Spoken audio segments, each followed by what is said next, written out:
Welcome back, everybody. Grand Tactician, Civil War. I'm Grubby Grandpa Gaming, and this is episode 17 of our Federal Spring of 62 campaign in version 1.12. First things first, we do have a new viewer unit to add in here. That is the Dusty Britches for Gobblocks 38. I pronounced that correctly, I'm not sure. And they are led by Rufus King, and they were raised out of Wisconsin. So they are 28 days away from forming up, and they will be going to Second Corps as per your wishes. And the Greenskins, which still have 20 days of forming up to do, will be heading off to Third Corps to replace one of the generic brigades that I have there. And moving on from there, we do have a few things to add into the historical record. So we'll get started on those here momentarily. A letter from Lucky Munson, Cyclone Blacksmiths. Christina, you will not receive any more letters from Halvor. Halvor has died. He was weakened by a bowel illness. Then he had a fever, turned a little purple. He went to heaven through the grace of our Lord. All of your family, remember what Jesus said on the cross. Today, I will see you in heaven. Most of our division has been ill ever since we started to travel. In Illinois, we have been ordered to stay in fields or buildings that other soldiers had lived in before they went out east. Many of us had bowels out of control. Others have died too. This is not the only letter I must write. These camps are smelly, wet, and filthy. We were sick before we could build new latrines further away from where we were ordered to stay. We want to come home. This life is miserable. We were so sick. Now we train and march. We do very little good work. No farm work. We accomplish nothing. We miss our families. This big adventure has been our ruin. The Holy Spirit comfort your family and the others from our community with great loss. Sincerely, Lucky Munson. A letter from Billy Bremer, Yorkshire Yeomanry. Hi up, Dad. Not much to say since I last wrote. 6th Corps had to withdraw to San Antonio. There wasn't enough supplies with the Army. I'll suffer my penance for hunters' indiscretions with Colonel Carr's boots. 4 days of latrine digging, 3 days of muck shoveling in the stables, and century from 0200 0600 all week. It turned out for the best, is that a really good idea. Texas has more horses and mules than it does people. So I requested an audience with the colonel and suggested we go round up all useful mounts from any known rebel ranches to carry more supplies with us. The colonel loved the idea. In the last week we've gathered 200 mules and 70 good remounts. The Union Army is so desperate for riding stock that I'm happy to report that Colonel Carr gave me a field promotion to troop sergeant and paid me $3 per horse and $1 per mule bounty. A lot of money to carry around, and you told me to be frugal, so I've opened a bank account over here and will wire most of it home. Imagine what the Army paid Colonel Carr. Hopefully we'll keep the Yorkshire Yeomanry in the General's eye. We can get transferred to 7th Corps for some regular action, maybe get better guns than these Springfield Musketeers. For now, love to all. Billy. A letter from Abigail Wade to Michael Wade. Buffalo Soldiers. Dearest Michael, well, it seems a strange visitor shall continue. I've had the most interesting interaction with about half a dozen Indians and a colored fella. All were fleeing from Texas and the Union Army that is occupying parts of Texas under General Grunpot. Anyway, the gentleman's name was Bass Reeves, said like the fish. A very bright and lively fellow. He said he was forced camp helper who ran after his owner, and the unit he was with was hit hard. 11th Texas Cavalry, I believe he mentioned. I informed him that it may not be safe here in these parts as Southern soldiers have been through here in the surrounding area. He left a week ago back south into Indian territories where he could hide most effectively. I hope all is well with you, my dear.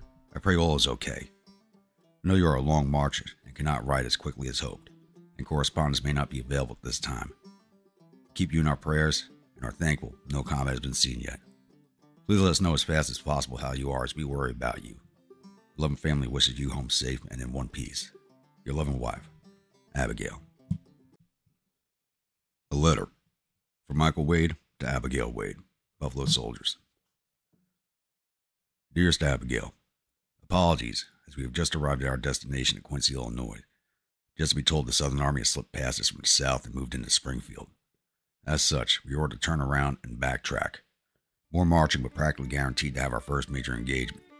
I'm nervous but resolute in our training. We shall see victory just as our other armies have. Pray for us and pray that our enemy loses its will to fight, turns tail to run like in Ohio. I do believe we will be returned to Nebraska and Kansas territories once we rid ourselves of southern pests. Stay vigilant, you shall see us bring much needed relief to our home. As always, my love, I miss you and hope you and the kids are well. I shall write as soon as I am aware of our situation. With everlasting love, Michael. From the diary of Captain Franklin Malone, Company B, 2nd Regiment, 50th Iowa River Boys. 29 July 1862. We've been setting in Dallas for the last couple of days, but not much, with it being this damn hot. Rebels are trying their hardest to push into Washington again, marking the 10th time they have fought there, which is making me wonder how much more the boys of the 3rd Corps can handle before they break. There are a few rumors going around the camp. One was the Bloody Sabres rode out to do some scouting and ran into a Reb army setting up a supply depot a few miles up the road, not too far from our last battle. The other one comes from the citizens of Dallas saying their boys are coming back with an army of Indians from the Indian Territory that outnumbers us.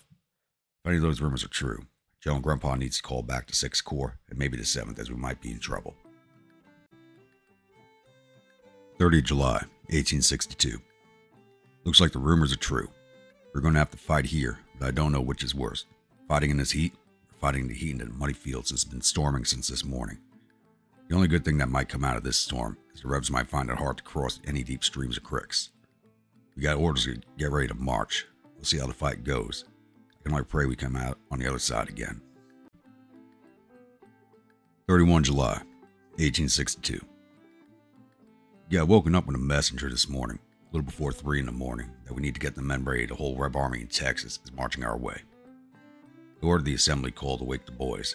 As the bugle was playing, I went to see if the cooks got some breakfast made fast so the boys wouldn't go into this fight on an empty stomach. All the boys are going to get is half-cooked eggs and bacon. I guess it's better than nothing. Went over to Colonel Ricketts' tent to see Captain Johnson there. Seems General Grandpa is ordering the 5th Corps to hold near the only crossings that are affordable on the Spring Creek. After Colonel Ricketts asked about both Captain Johnson and myself to stay for a moment. Both of us looked at one another before Colonel Ricketts said sorry to me for taking away my second-in-command right before the battle.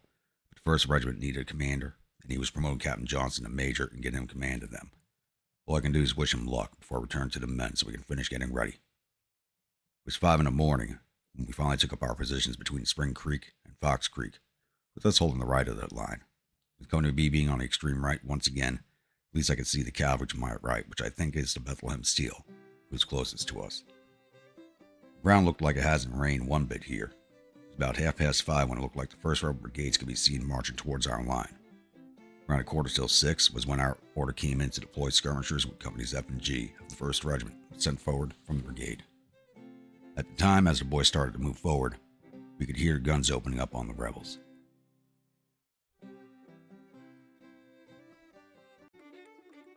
It was close to 6 when the rebels formed up and began their attack with their cavalry, along with what looked like 2 or 3 brigades trying to flank us on the right, just as the sun started to rise. It wasn't too long after the Rebs started to move across Fox Creek. I'm guessing General Grandpa ordered the cavalry to engage the Rebs who were trying to get around the line.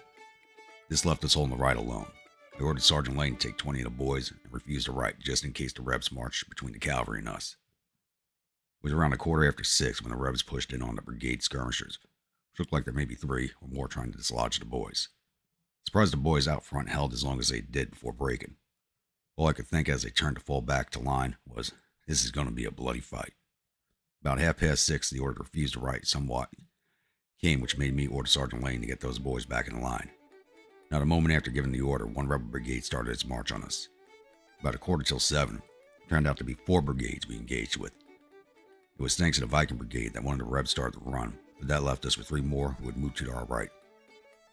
It was close to 7 when I could hear what turned out to be General Haig trying to keep us in the fight, with the hail of fire ripping through the ranks. It was 5 till 7 when the 2nd of the Red Brigade started to withdraw. I could only think, why the hell wasn't the 6th Corps near when you need them? It was around 7:10 when all but the Rebel cavalry broke on our right, which, looking back, I wish I kept Sergeant Lane and the 20 men refused. It was 7:15 when I hear General Haig yelling to the brigade to push up. Don't take the pressure off of them. Push them back to Richmond if you have to. That lifted the spirits of the boys that looked like they were about to break. Lieutenant Victor was trying to get those that had dropped to the ground without being wounded back on their feet as we started the march forward. I yelled over to Victor to get as many of them on their feet and then double time it to catch up with the brigade. It was 7:30 when General Grumper ordered 3rd Division to reform the lines. This pause in the fighting let me see how many of the boys had fallen, which was all but 30 of us not wounded, with another 15 wounded that still wanted to fight. About 7:45 when General Haig ordered us to take up the left flank of the 3rd Division lines, having the Derby Hellfighters take up the right flank replacing us. It wasn't long after 8 when the Rebs reformed to start to push on the right of the lines again. But it turned out to be a fresh rebel corps that began to push up. By 10 till 9 the new rebel attack came at us. What shocked me the most was seeing General Cochran pushing Grumpa's grunts up along us. It was 10 after 9 when word General Haig was wounded, but we didn't have long to let it sink in when General Grumpa ordered us to push on the Rebs' flank. If I had to guess, it was to free up his old brigade. Around 9:30, General Grumpa ordered both the Viking Brigade and what's left of us forward to attack the rebel center. It was about 10:15 when the Rebs started to turn tail, and not a moment too soon if you ask me. The boys looking like they were about ready to break. At the end of the battle, I don't know if my company will not be folded into another company after this. It's hard to say with the company losing 12 men out of our 91 going into this battle, and 9 wounded leaving Company B with about 57 able-bodied men. If I count the wounded back at the field hospital, it might be closer to 80 men. I wonder who's going to replace General Haig. It can't be worse than the generals the Rebs have now. What we can do is pray the Rebs had enough fighting this season and fall back to give us time to get fresh bodies for the brigade, if not the corps. It was late on my way back from giving my report to Colonel Ricketts when I overheard a few of the boys calling General Grumpa old blood and guts. One of them saying, "Yeah, after the past few fights, it's been our blood and his guts." I know I should put a stop to that, but it did give me a good laugh. So long as it doesn't get to General Grumpa's ears, I'll let it slide. Alright, once again, I do have to say, and I can't stress this enough, is I really do enjoy all these letters and diary entries that everybody keeps sending in for me to read out on the episodes. So please do keep them up. I really do enjoy them. I hope all of you do too. Alright, moving along, I'm going to recap here real fast, and then it's also August 1st, so we'll go into the monthlies. So it was quiet over here on the Virginia-Maryland line. Hopefully it stays that way just a little bit longer, though. They're probably going to be getting ready for another big push. And they have enough troops here right now to give me some issues if they actually push everybody in at the same time. Which they haven't done yet, but it could be an issue. The Army Tennessee, which was up at Covington, is just south of Cincinnati, has now fallen back over to Louisville. And I'm still tracking the Florida State Militia in the area, but we don't know where they are exactly. My information on them is over a week old. Out here in Illinois, 2nd Corps does have orders to move from Quincy back to Springfield as Missouri State Guard. Which it says it has 6,000 men, 25 guns. If they are there, they're probably not going to fight us and they'll withdraw. But I'm thinking Stevenson's Corps, which is part of the Army of Texas, so I don't know why it's up here, is heading towards St. Louis. So hopefully they'll cross over into Illinois and we'll be able to engage them with 2nd Corps. Down here in Texas, we did just fight the 3rd Battle of Dallas. Doesn't look like the rebels are going to be going very far, though. They are still marching. The battle's still kind of rolling off. So they may just stay here with the supply depot, and I kind of hope they do. We can keep bloodying them here at Dallas and keep them away from 7th Corps. And as such, 7th Corps is currently just south of Fort Belknap, where the Army of the Trans-Miss is now sitting recovering. And they're building themselves a supply depot, which is going to take 30 more days for them to build. As soon as that's complete, we'll begin the siege of these troops over here. And 6th Corps is now down in San Antonio. They are just arriving there. So they're probably going to be stuck here for about a month as they recover. It was a grueling march for them with no supplies to get down here. But as soon as they're ready to go again, I'll bring them down to Indianola and move them back by sea transport up to Beaumont so we don't overstress them with too much marching. And down here in the Mississippi Delta, I have the Gulf Squadron returning to Sabine Pass Port in order to refit. They're running a little low on provisions. The ships are still fine. No one's below 80%. So they're just going to go resupply on provisions and come back out again and start attacking these 3 forts. All right, I think that covers everything for the recap. So it's time to go into the monthlies. All right, current rating of our nation is BBB-. It says BBB- here, but we're BBB over here. Our debt increased by another $50 million. We did cut 2 more bonds, so our liabilities are now at $714 million. Economy cycle is recovery. Both of our populations below average and increasing. And tax revenues did decrease again by another 21 million. I'm not sure as to why that happened, as we really haven't been taking too many troops out of the workforce, or too many soldiers from the workforce, so we really shouldn't be seeing any dip in revenues, really. Total export volume over the last month was 1.1 billion going out, with 1 billion worth coming in. And average corporate production over the last 3 months was 330 million, a change of a negative 11 million compared to the last 3 months. And once again, we're lacking all the same things in our economy, so it's not something I'm going to worry about. You'd never catch up on it. I'm going to the financials tab. We are spending quite a bit here. As you can see, my big dips here. Basically, when I put in weapons orders at this point. And outside of the Sharps weapons, I'm not really going to be ordering anything else, as I have enough stockpiled as every other weapon available that I'm using. The Rebs just did spend another good chunk of change right here, so maybe they recruited some more units, hopefully. But we are spending 419 million more than we are bringing in per month, so we do have to get that under control right as soon as we can. Army upkeep is at 245 million. But I'm not going to be able to bring that down. That has more to do with the weapons we are using. The upkeep of those weapons is what really drives those costs up.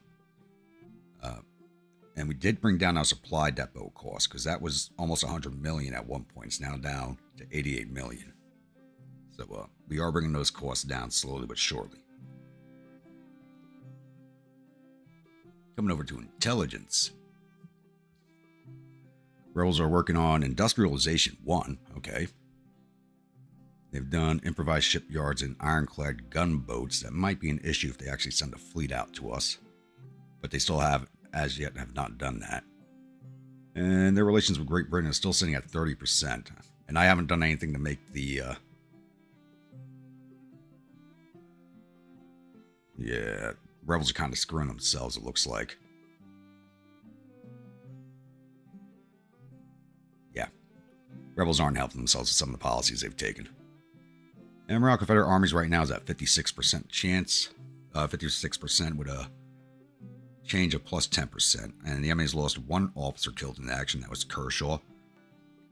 It says they're carrying out offensive operations. And they've also recruited another 9,500 men in 3 brigades.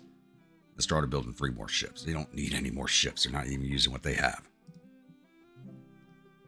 Strategy-wise, national morale, we're at 72 to their 69. National support, we're at 73 to their 77. Morale of armies, we're at 75 to their 55, as we've really beaten their armies down lately. Men fielded, we have 194,000 in the field to their 171,000. Navy tonnage, they way outstripped us at this point. They had 153,000 tons. Almost 154,000 tons. They are really outstripping us. But like I said, they're not using it, so I don't know why they're bothering. Battles won. We're at 32 to their 3. Once again, these 3 are just forts they captured. They haven't won a single field engagement against us. Total casualties so far, we're sitting at 70,871 battle casualties to their 187,125. So we're doing more than 2 to 1 in the odds on casualties throughout the entire campaign.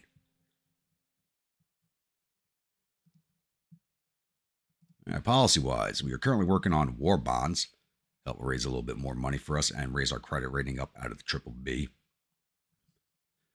And as soon as that's done, I'm not sure what else I'll be working on, because I don't want to print notes. We don't really need to do that. So I'm really not sure as yet. Maybe I'll do letters of marque to piss off the British and French a little more. But we'll see.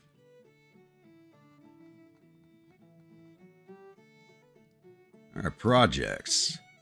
Let's see what we have available. Structural reform, subsidized industry, suppress population. I might need to take another level of this.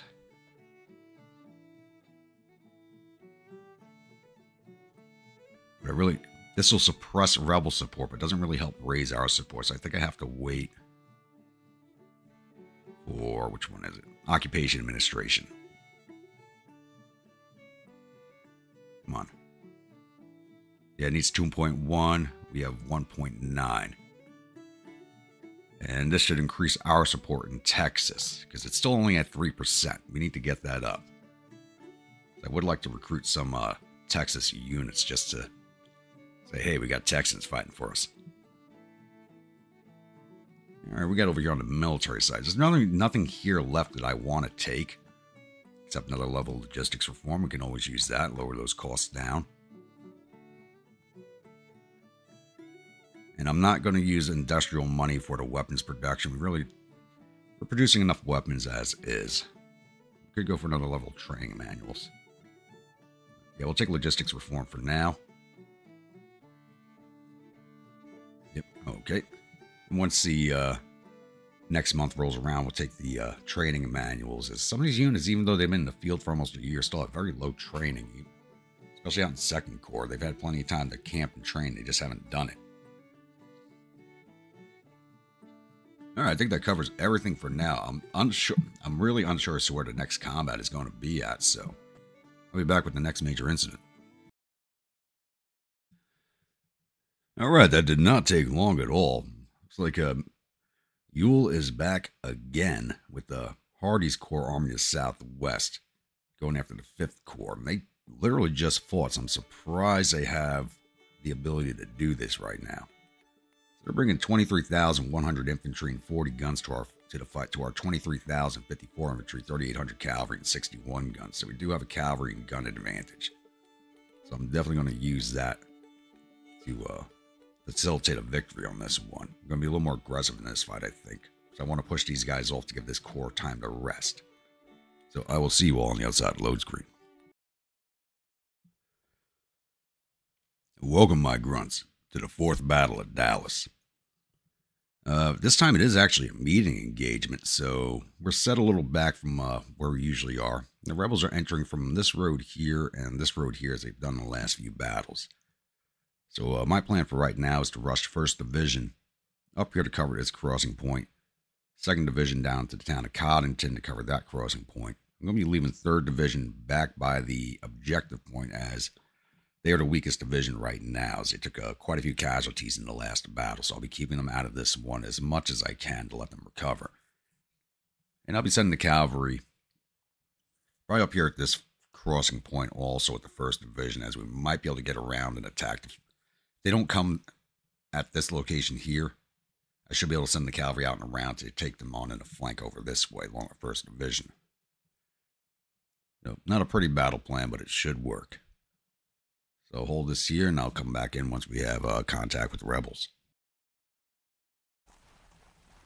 All right, it's now 12:20, and we're at that northwestern crossing point. And the rebels are just arriving at the same time as my brigades are arriving, so basically perfect timing on both our parts. Actually, I should have been there a little faster, but I saw the reps heading this way, and I shifted my cavalry back south. Problem is, they did take the road, so they kind of...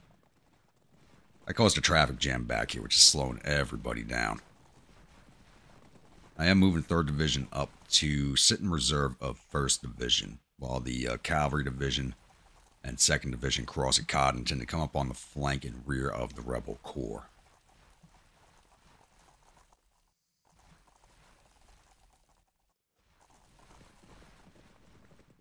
Move up the rest of the artillery, but I'm waiting for this traffic jam to clear up first.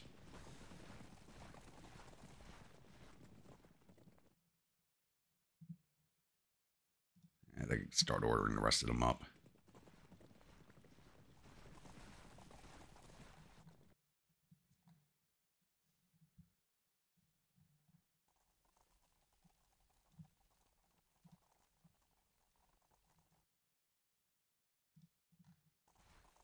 I'm giving them enough space to get on land over here, so I'm not shooting at them down in the river itself. So we'll see how that works out for us.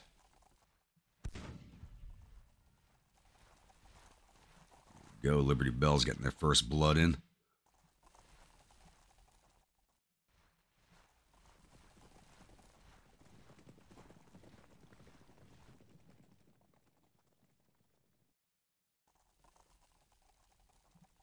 Start moving this last battery soon. I try to give the batteries enough space so they don't run into each other on the road like they usually do.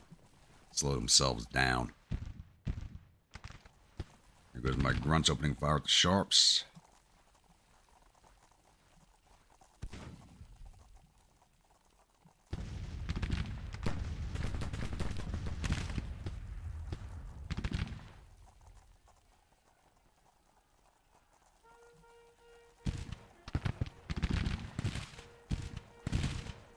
Now the 79th is opening up.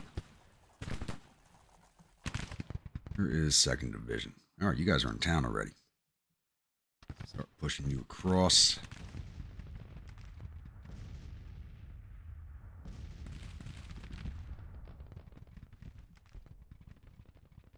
Cavalry.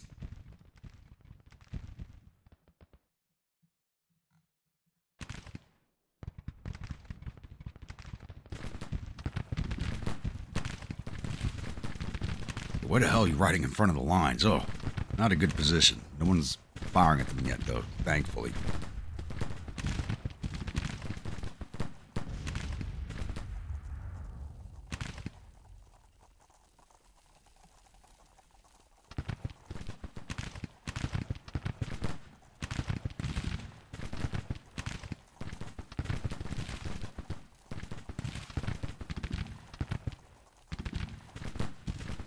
And Zeke, I want you to push up just a... Oh, why are we getting in that formation?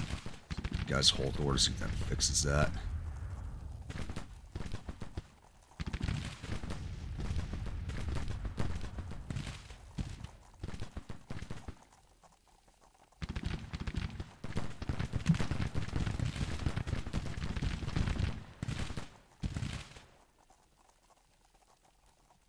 Want to push forward a little bit more so that they cover the artillery.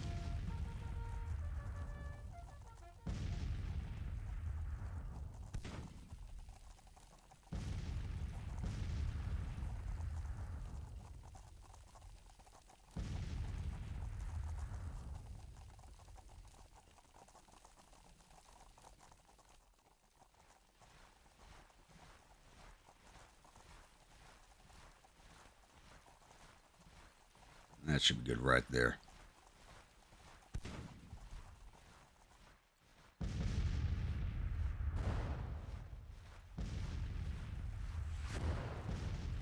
Doesn't look like they want to push across on us. They're just going to sit here and get hammered by the artillery. I'll take it.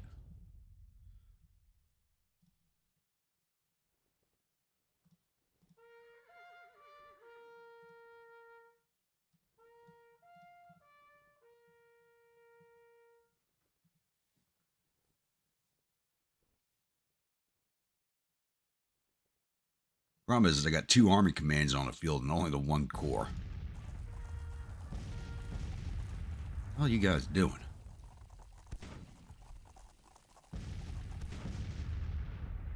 Here we go, get the firing.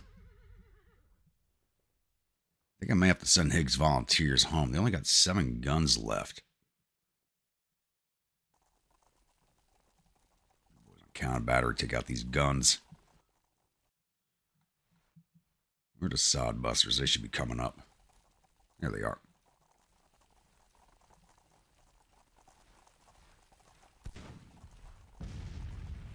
Don't need you guys blocking the road.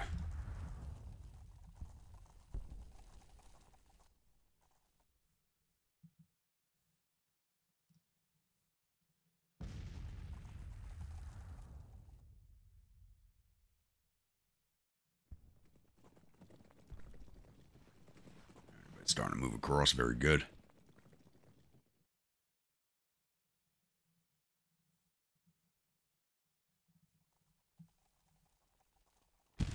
We got here Branch's Brigade.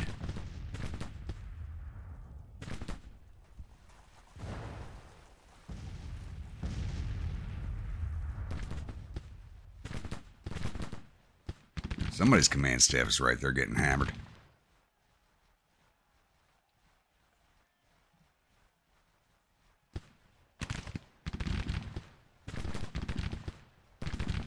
Oh, that's an army command staff. Ooh, Army to Southwest. I don't think that's Ewell. I think Ewell has command the Army of Texas. Yeah, he has Army of Texas. So that's General Smith we're shooting at.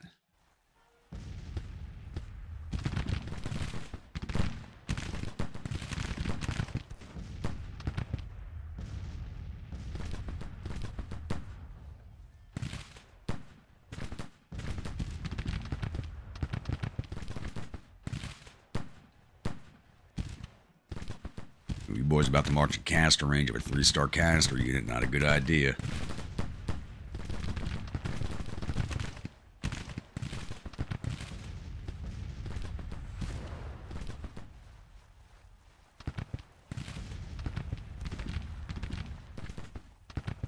Turn off initiative. Totally forgot to do that.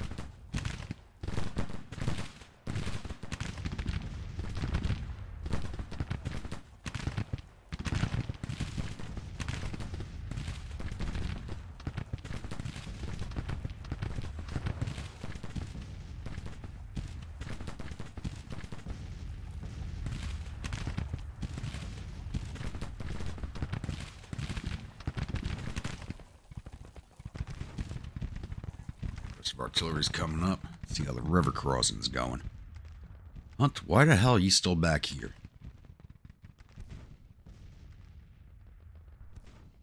Once again, the pathfinding for the division commanders ever since the Whiskey and Lemons patch has just been horrible.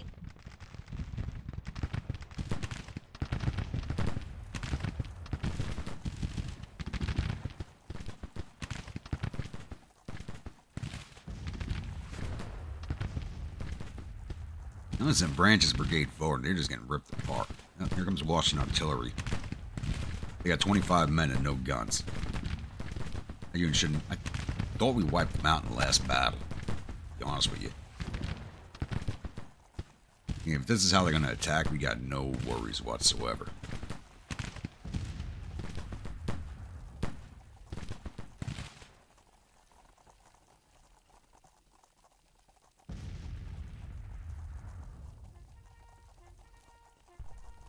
Taking battery fire, really.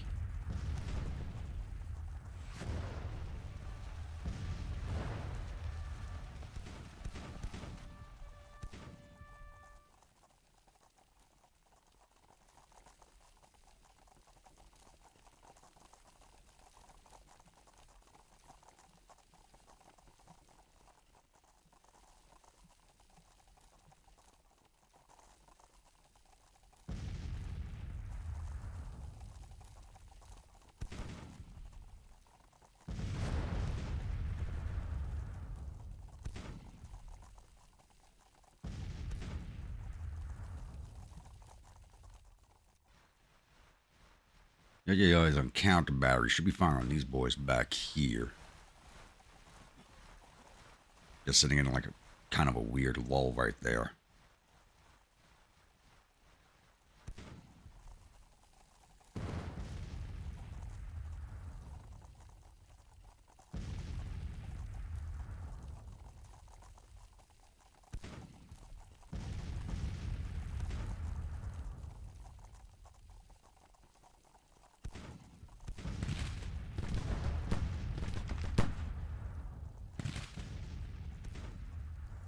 It looks like it's going to be slow here while the rebels try to figure out what they want to do, so I'll be back. Alright, it's now 13:30. Looks like the rebels are finally starting to push attack across over here.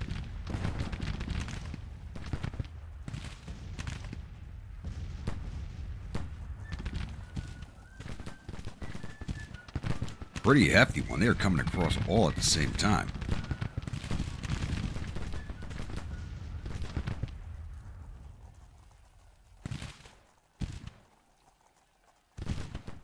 Liberty Bell's been taking some casualties. They're got 23 casualties. They're taking a lot of counter battery fire. They want that battery out of the way.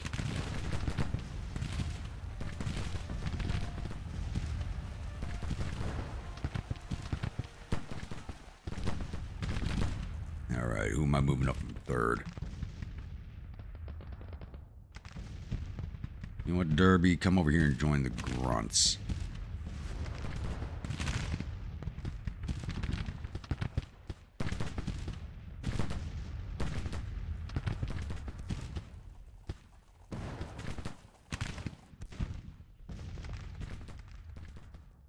Oh, hello. Looks like they spotted my forces coming this way. Where they were trying to send a flanking division out and around. Picked a bad spot to arrive at.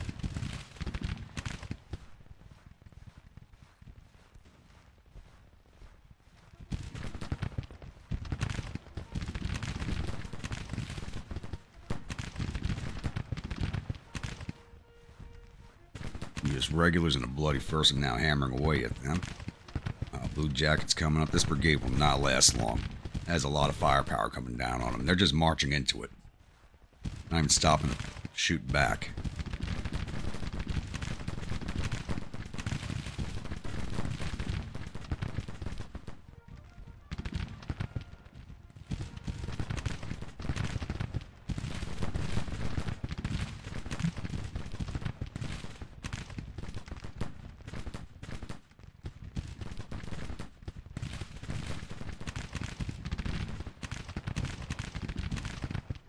Alright, Bloody Sabers.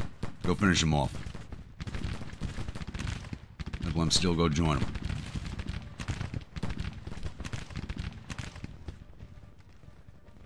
There they go. They're broken.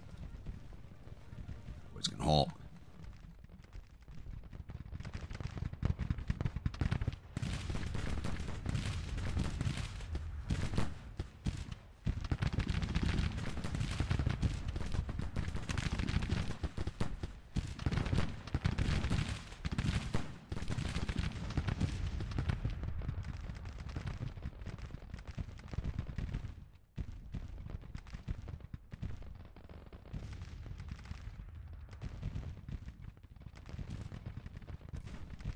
Alright, cavalry, time to start moving around this way.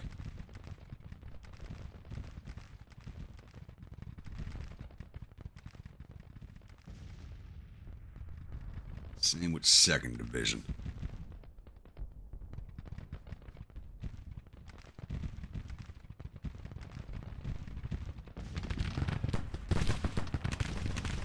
Run's already low on ammo. That's one problem with the Sharps rifles. They just run out of ammo fast. Who's that in front? I swear this general wants to get himself killed.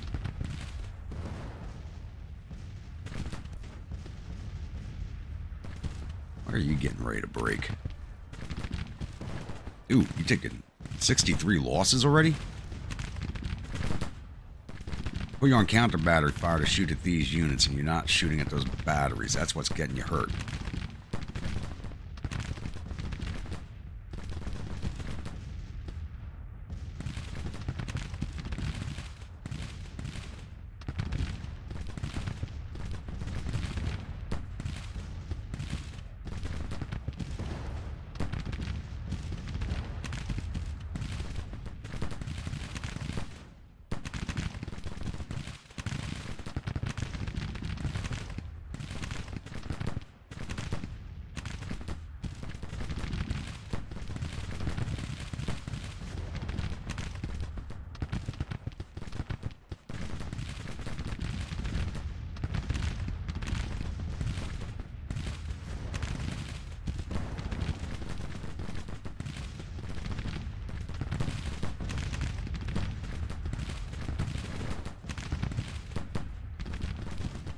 Tell me you're firing at these guys like I told you to.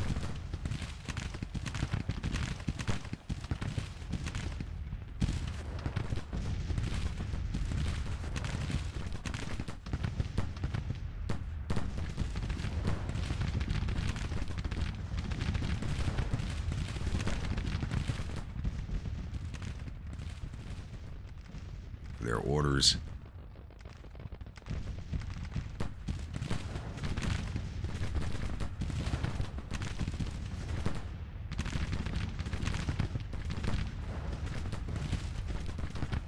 No, they'll be on the flank of these batteries.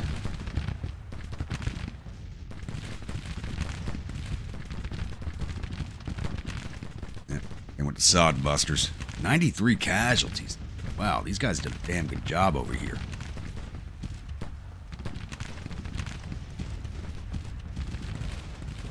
That is not cool.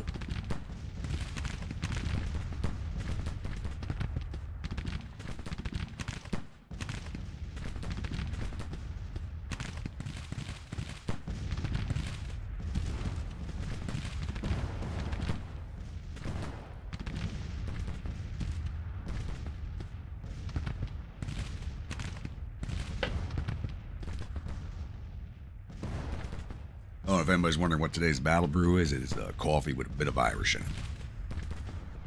Yep, and Ziggy finally got the first perk.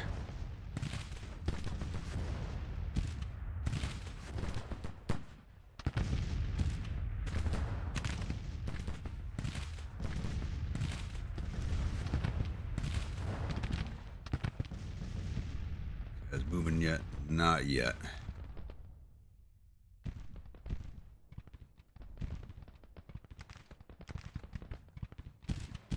Found these wide flank movements as they separate from the core commander, so it takes a long time for those orders to go out.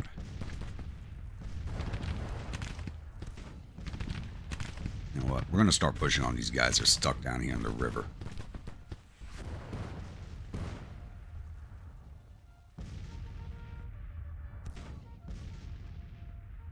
And Zika and the Highlanders start pushing in.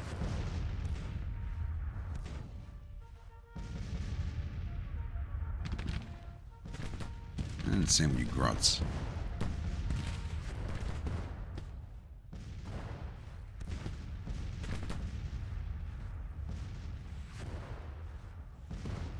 Should be able to end this before the flanking force gets into position. We're taking down 12% of their force.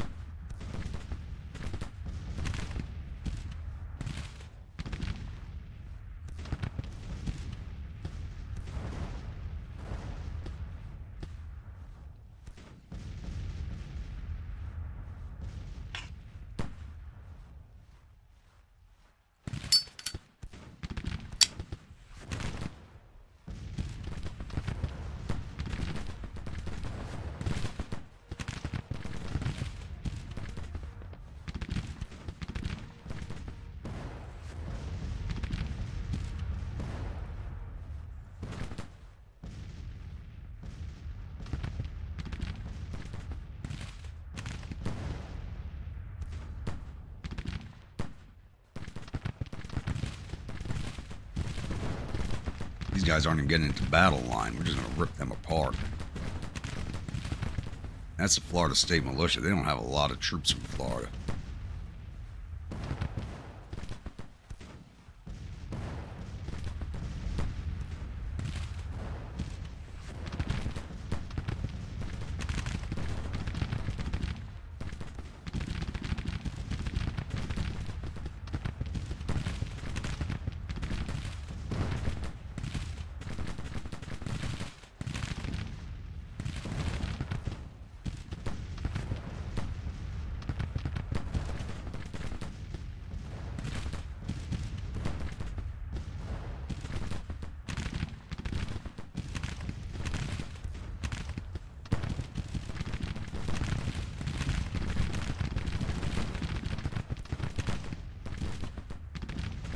Yeah, this is just going to be a butcher's build today.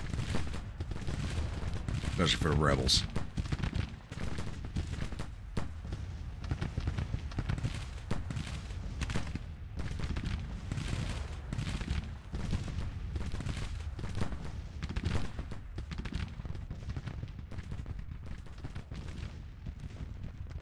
Cavalry's finally moving. There goes the infantry.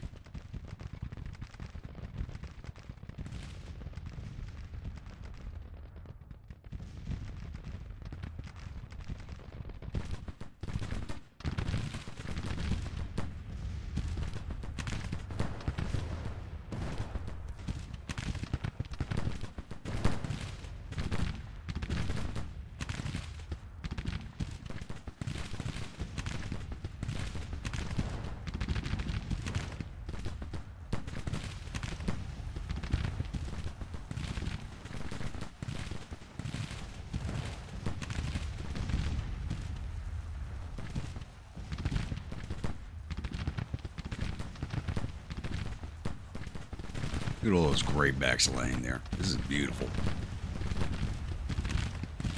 Are you trying to push around the flank of my grunts?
push you up a little more, Janzika.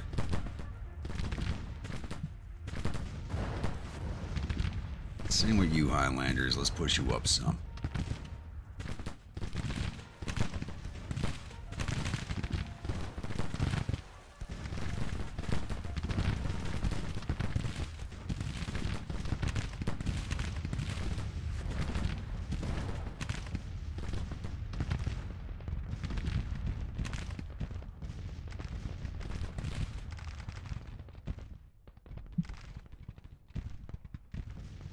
One of these brigades reformed.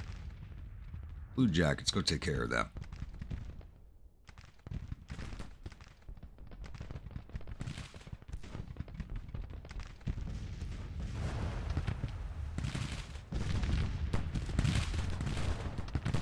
I know I gave you orders to push forward. Push forward, damn it.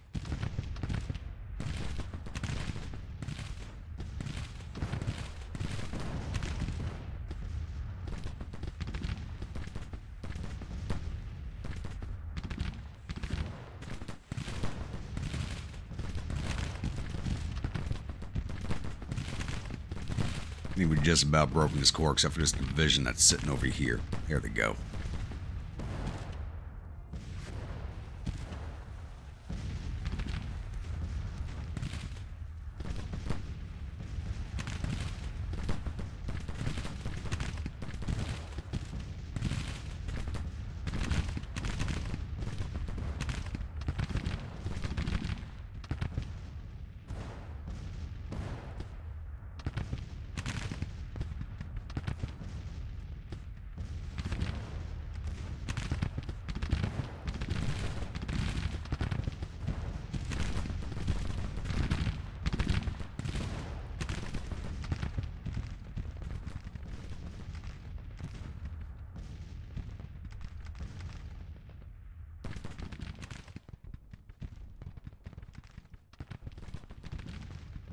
Line 2, my brigades now. Bloody first is still on the move. Cavalry's in position. Alright, boys, get dismounted. Loose order.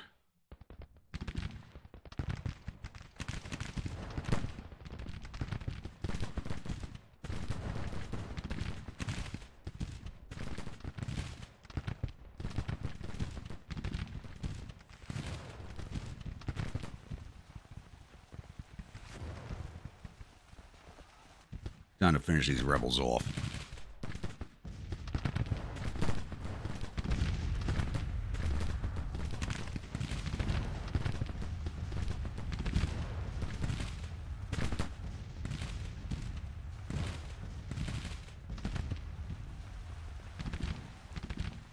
Why'd you guys get mounted back up, damn it?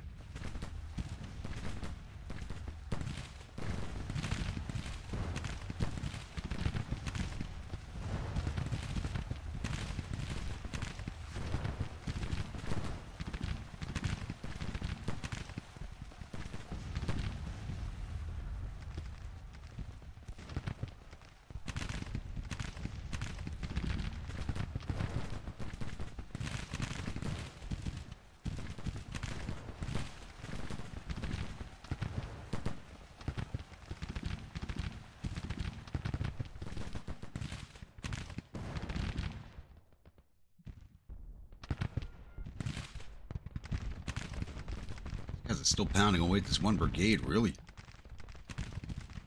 Should have seen these boys offering. Blue Jackets. Show them how it's done. Cold steel, boys. This brigade was finally have a perk. Get in there.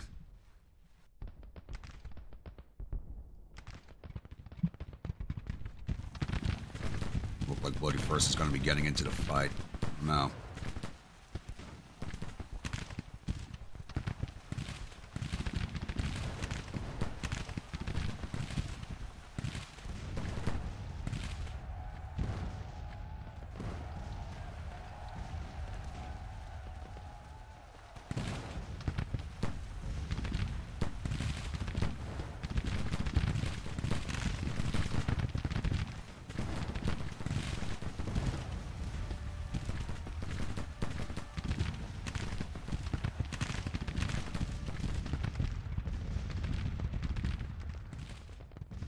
Hey, finally broke them. Good job, boys.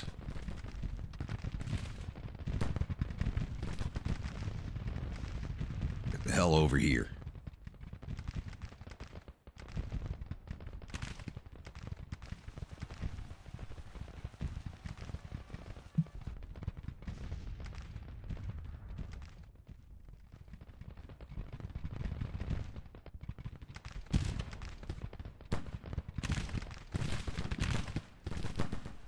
Bethlehem Steel. Back in tight order.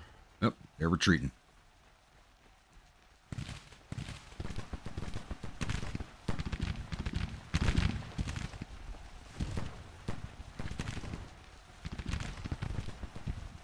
Get mounted, boys.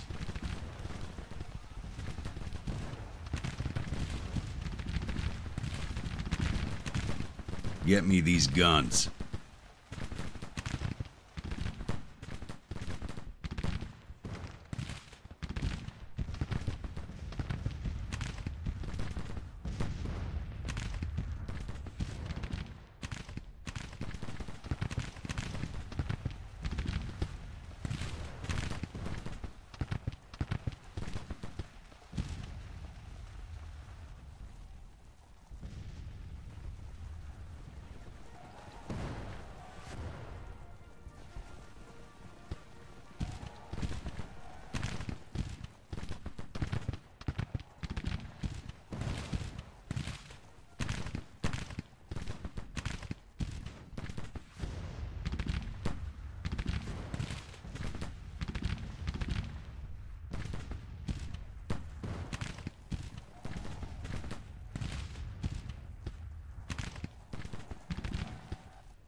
And we just crossed over to a major victory.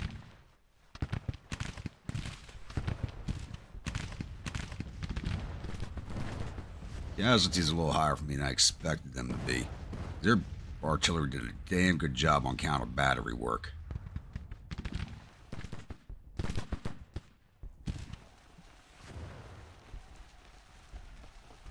Break these last brigades, please.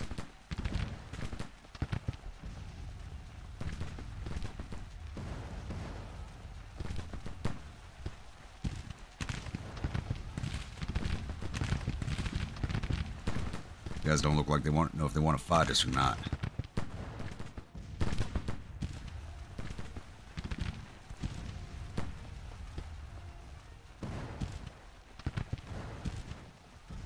Yeah, boys, let's go get this brigade now.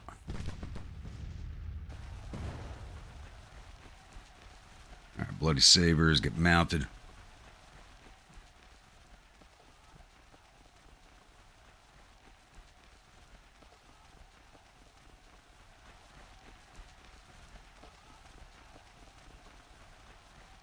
Go get them. This brigade. How did we lose sight of that brigade? It was right there.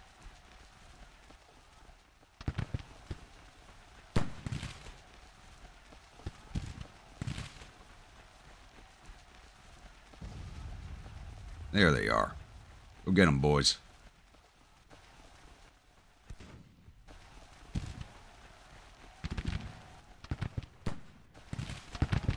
Winder's brigade now is just this one left.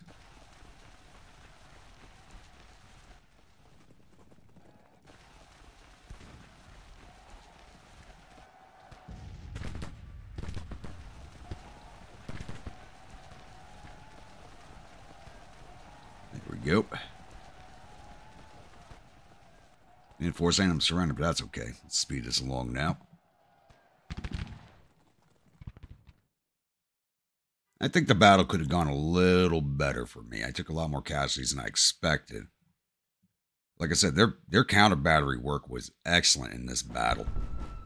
Took a lot of hits to my artillery force. We lost 765 of our 23,000 infantry, 88 of our 3,800 cavalry, 17 of our 61 guns, but we get those back. Total loss of 981 of our 27,751 men. Took down 6,500 of their 24,000 infantry. They had no cavalry on the field. We got all 50 of their guns. Total loss of 7,000 of their 25,000 men. Damn. 7-1 odds on the casualties. I will definitely take that. I might have taken more casualties than I expect, but damn, that is, yeah. I will take that every day of the week. Get this real fast and go through the paperwork.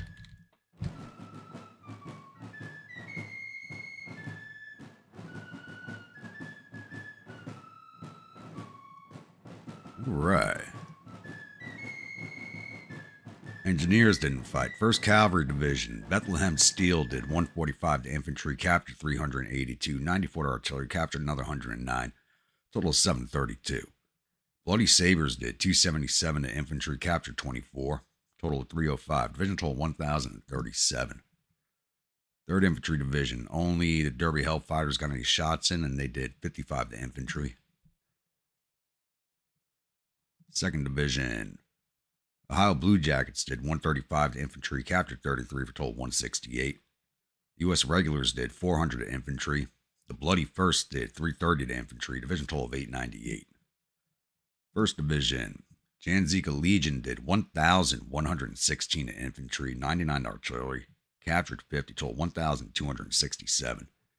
My Grunts did 791 to infantry, 94 to artillery, for total of 895.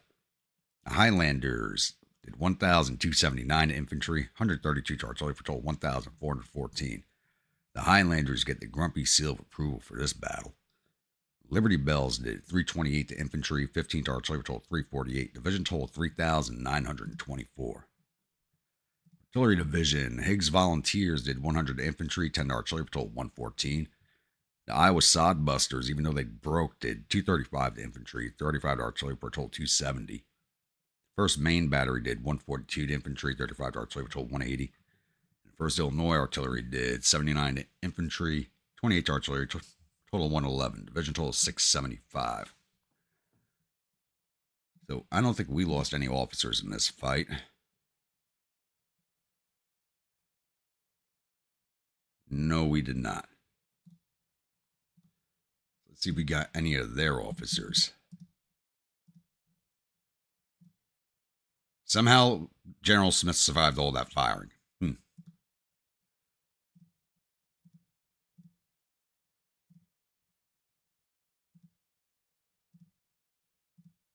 like we wounded Pfizer.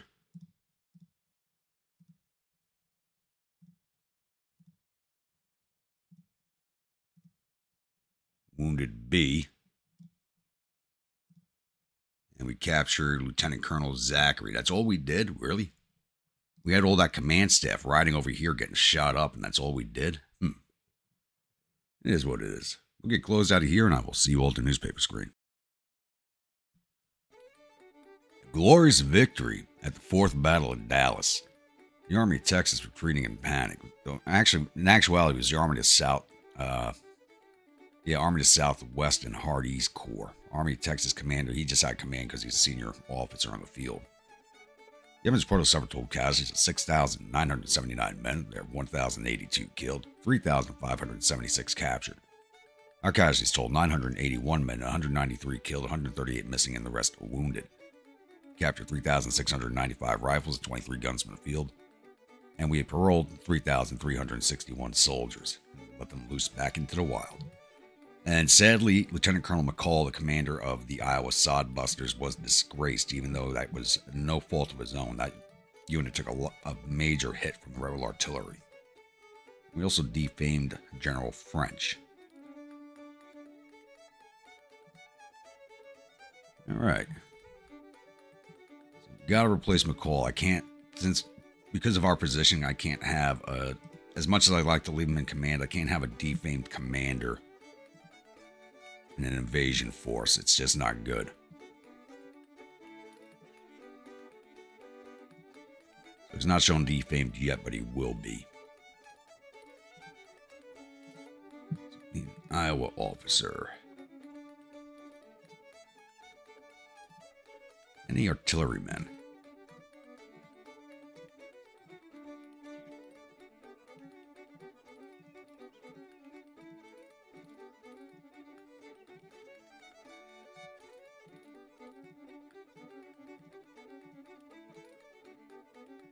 Showing a lot of volunteers and political officers. Ugh. All right. Plowman, looks like the job is yours. You're the next most senior man.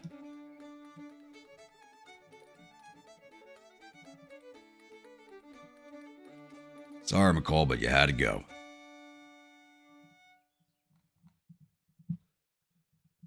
All right, we're going to keep this episode trundling along as we didn't even move it a full day, so I'll be back with the next major incident.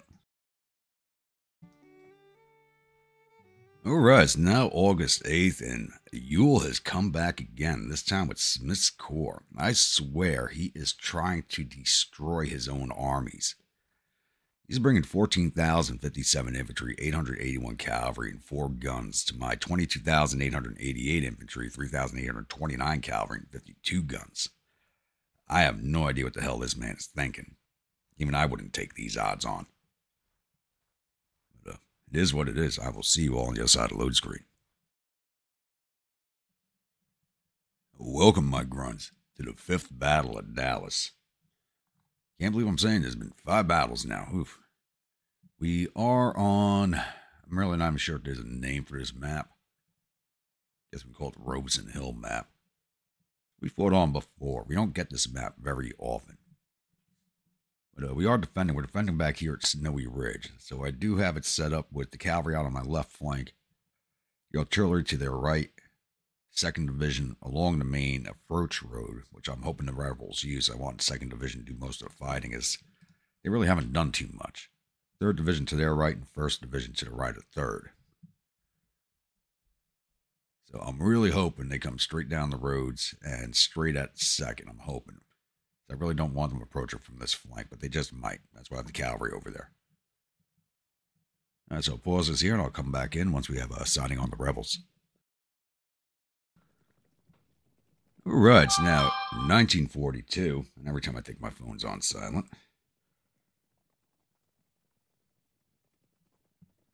And we do have a sighting on the rebel cavalry, so their force is following the track. I kind of predicted it would. They're coming down this track here, and then moving on to the main road, come down. The center line's throwing them straight at 2nd Division. So I don't know if we will have any action for the most part today.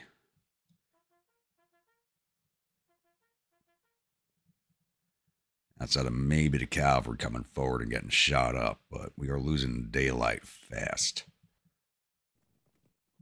So it's going to be a few minutes still before the main line gets to us, and hopefully they actually flush into a battle line, so I'll be back.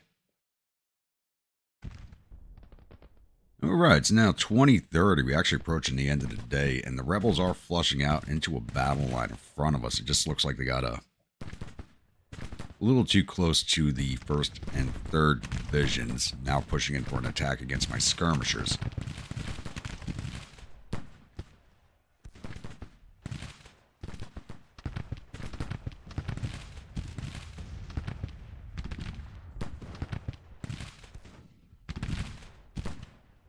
Not much left on the daylight here, so I don't think they're going to push a full attack in, but we'll see.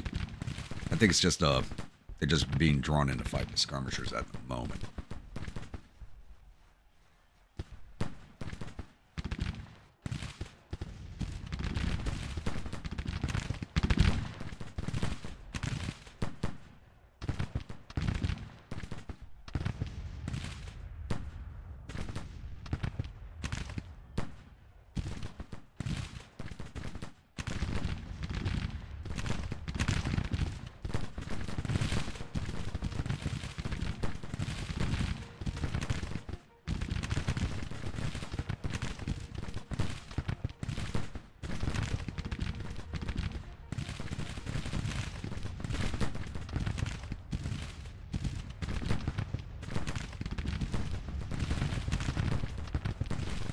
And this looks to be the entirety of their forces already on the field.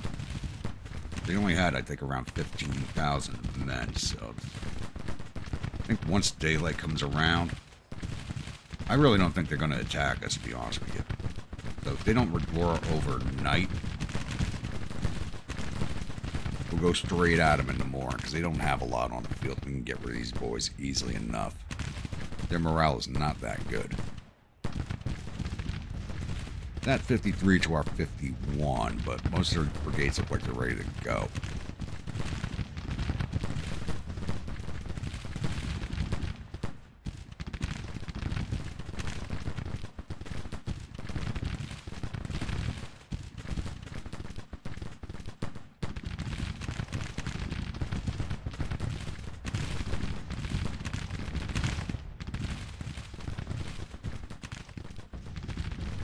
My artillery's just been happily plugging away at these boys.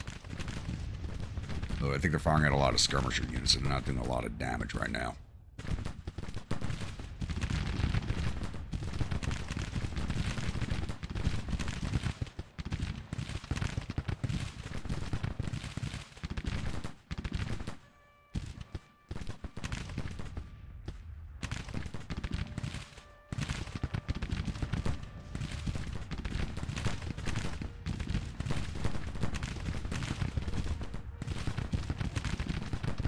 Is doing some good work right now.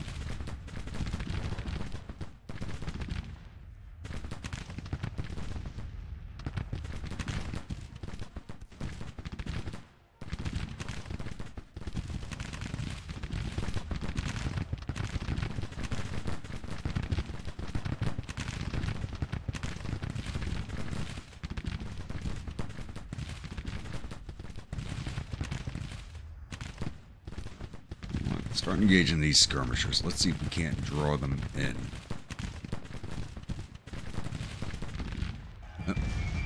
And they went with an overnight withdrawal. There you go. Can't even call this a battle. It's a skirmish, really. We lost 31 of our infantry. And they lost 300. And 300 of their infantry, 10 of their cavalry. But lost up to 350, so... yeah. I don't even know why he came in on this attack to begin with. We're not even going to look at the after-action reports because there was really nothing done. So, I'll see you all on the other side at the newspaper screen. Alright, victory at the 5th Battle of Dallas, or the Skirmish of Dallas. Yemen's brothers suffered total casualties of 345 men. There were 72 killed and 250 captured.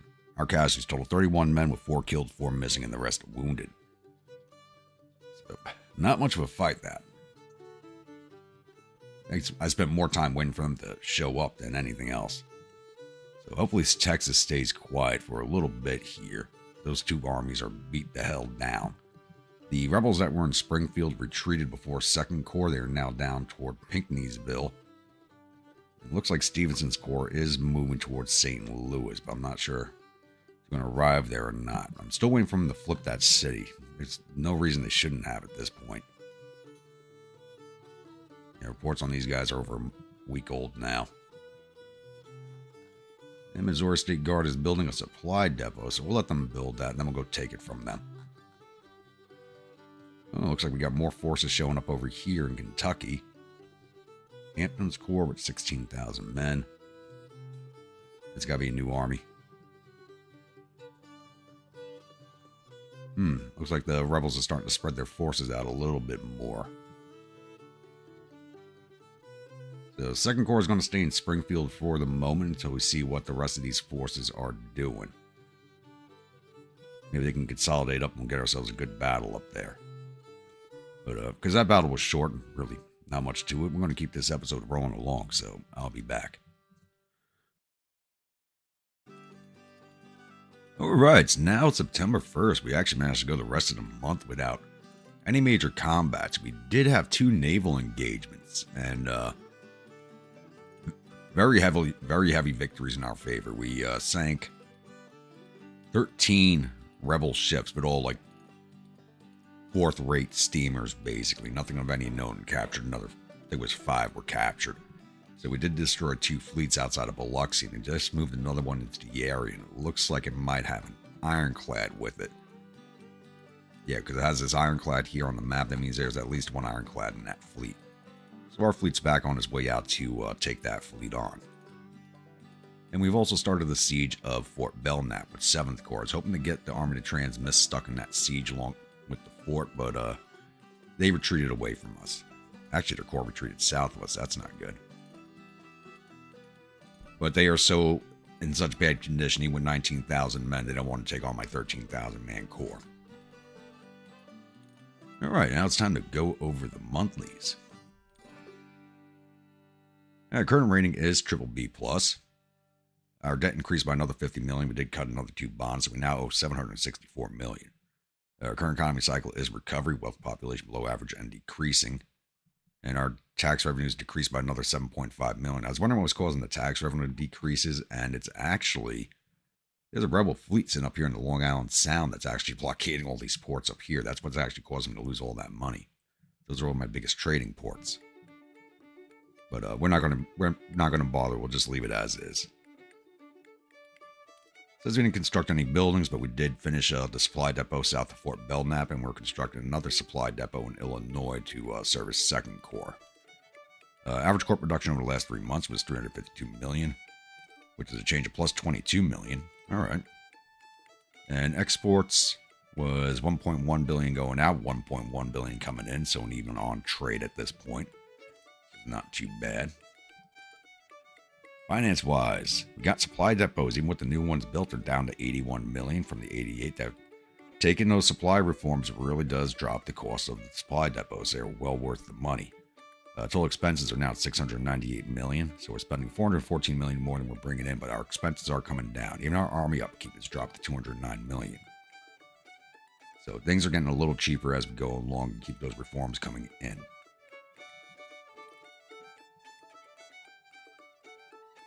All right, now looking at intelligence.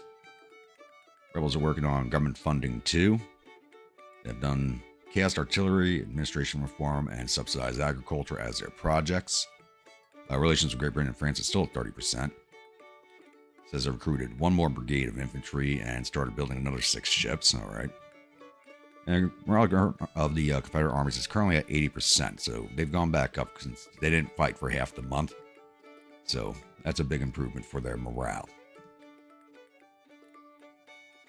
Looking at, they want to go military. Looking at strategy.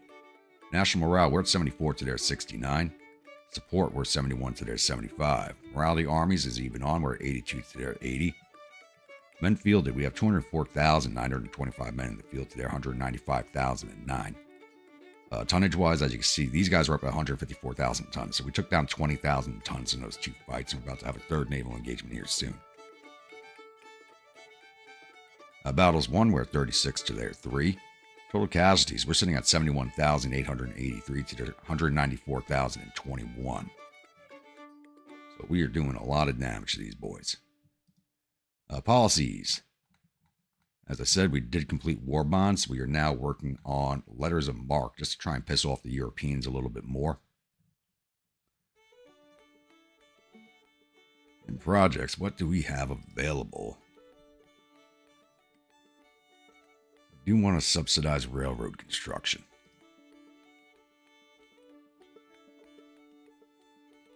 Yeah, let's take that because once we take Shreveport, we'll be able to build the Texas Railroad. So I want that built as quickly as possible. We're on the military side. There's really nothing that we want. Up for training manuals, we did want that. So take another level of that. Supply reform, we don't need. That just gives us the larger supply depots. We never use those. We don't need recruitment offices or agents. Could recruit agents. Give us some better intelligence. Yeah, we'll take that. And once again, I'm not taking I would like another level of weapons production, but we are currently saving up money to build the railroads in Texas. So we won't be taking that anytime soon. And speaking of which, the 2 brigades up in Tradoc should be ready to go.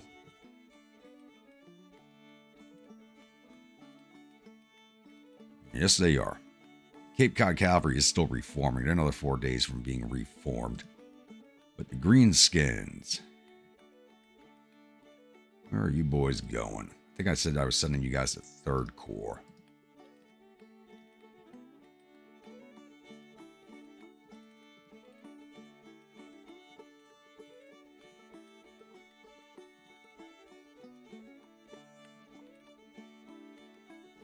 We'll have you replace one of the generics.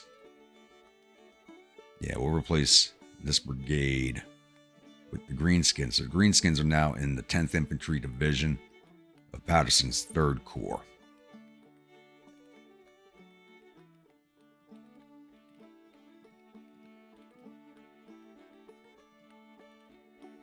And the Dusty Britches are going to the 8th Infantry Division of McClellan's 2nd Corps. I'm going to send these two generics down to 7th Corps to plus up their numbers. Give them two full divisions.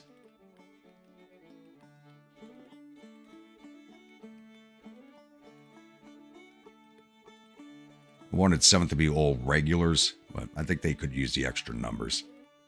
20 days to transfer, 37 to transfer. So the Greenskins will be in 3rd Corps in 9 days. And the Dusty Britches will reach 2nd Corps in, what did that say? 23 days. All right. I think that covers everything for right now. We're going to keep this episode going just a bit longer. I want to see if I can get a second big fight. We are coming up on winter season. If we make it to October without another fight, I'll probably end the episode there as we'll be moving into the winter. So I'll be back. All right, it's now September 9th, and we do have our next action here, and it's actually with our 7th Corps. We did win at the siege of Fort Belknap, and I immediately ordered them up to the town of Sherman to see if we can't push off what's left of the rebels up here. And after we do that, we'll push out the remainders of the Army of Texas just north of Dallas. So I did want the 7th Corps here in Sherman to winter over. I actually may move them to Clarksville. So we begin the siege of Dokesville. Once the winter is over, we can move into Indian territories and just work the forts over in a line.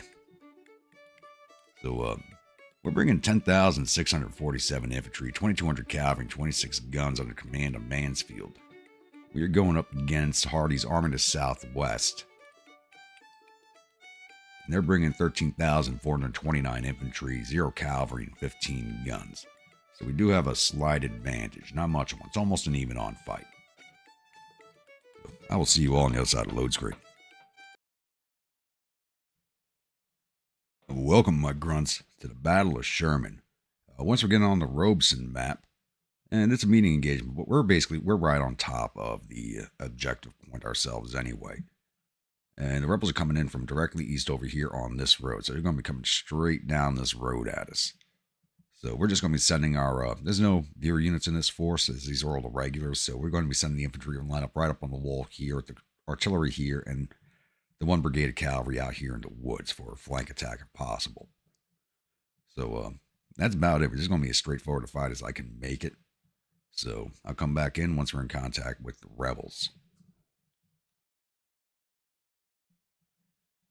All right, it's now 13:30 hours, and the rebels decided not to come straight down the road at me. They actually tried coming around on my flank over here.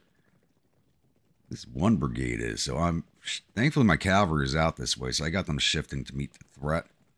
And I'm sending over the 16th Infantry Division to take care of that. It looks like I may have to send everybody. Well, it looks like I got somebody coming down this road, or are they going to counter march? Oh, there are people coming down this road too, so they're coming at me from 2 directions. Interesting. I have to shift where this infantry is going.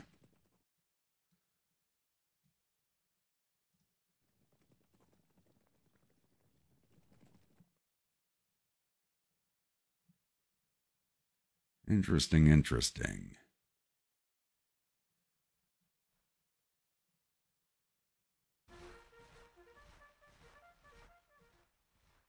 You give me skirmishers. We're going to use some skirmishers to extend the line over here.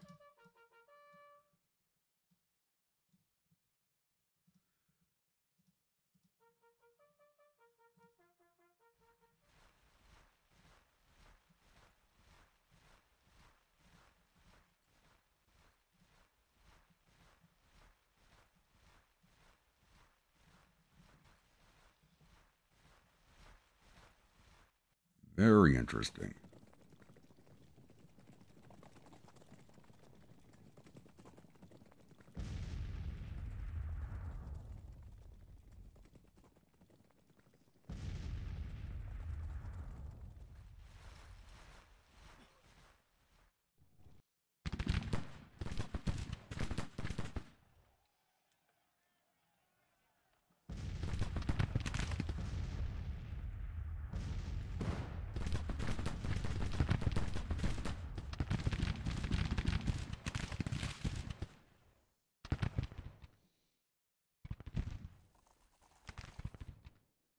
I don't have to tell by the dust trails if they're sending anybody else down this road with them. Or is it just the one brigade? If it's just the one brigade, the cavalry can handle that with no issues. Yeah, it looks like everybody else is coming down this way. Alright. Reverse march, boys. Reverse march.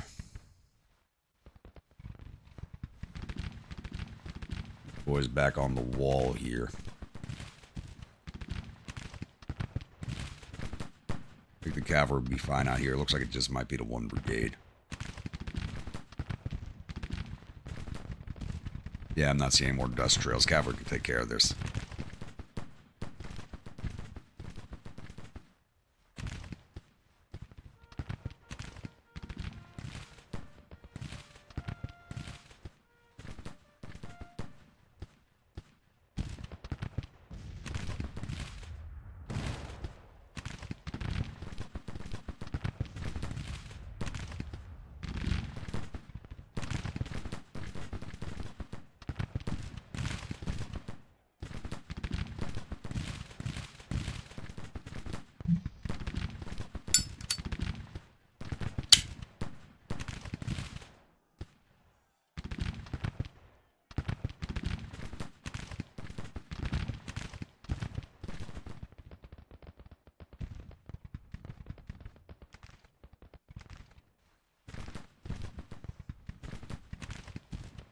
Boys, double time back over to this wall, please.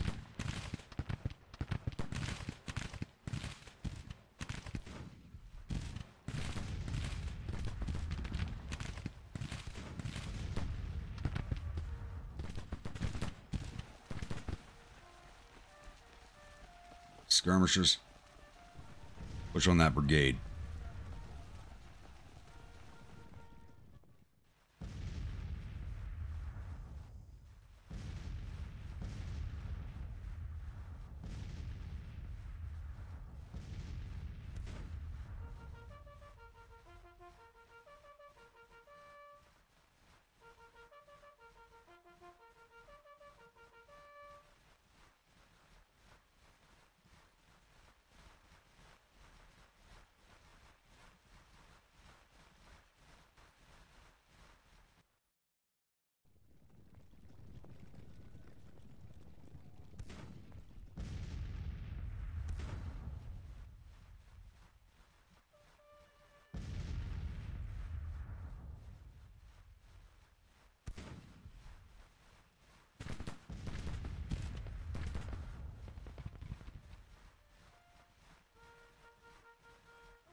What's this brigade doing?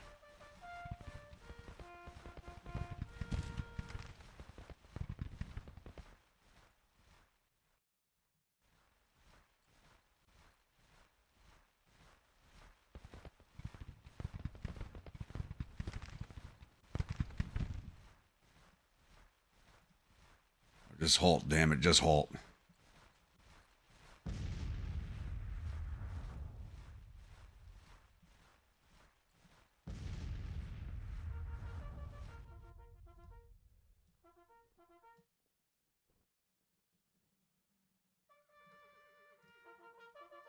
Some skirmishers gotta stop that brigade in its tracks. You're double time to the flank of my cavalry.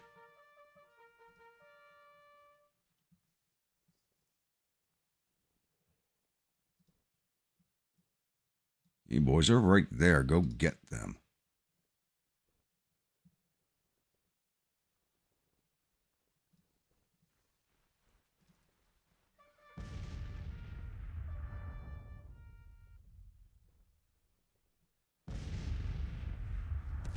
Ooh, a couple of good shots right there. They're not in canister range, are they? They are. Damn. This 30-pounder's got some reach with that canister.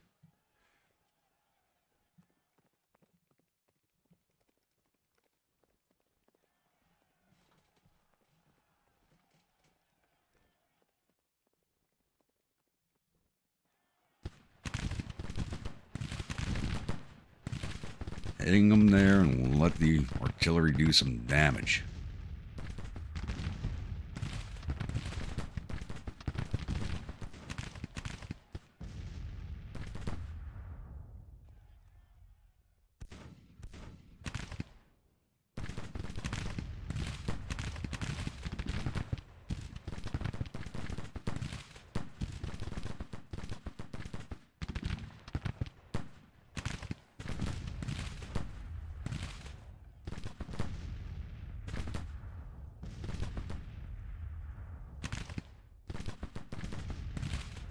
Looks like I do have to shift this brigade over.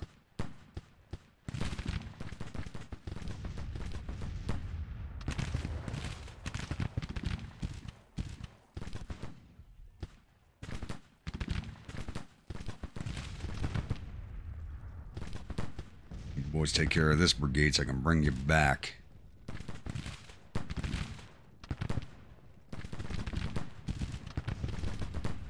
Come on, they're right here. Why can't I not see them? There we go.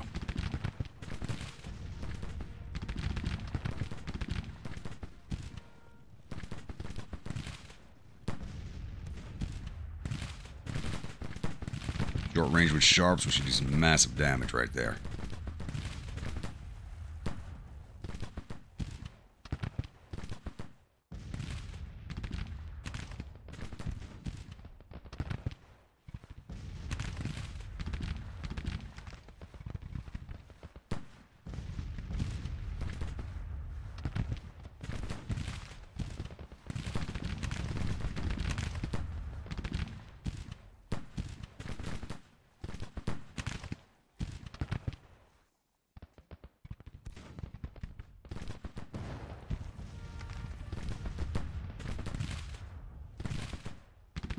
Alright, stay on them, boys.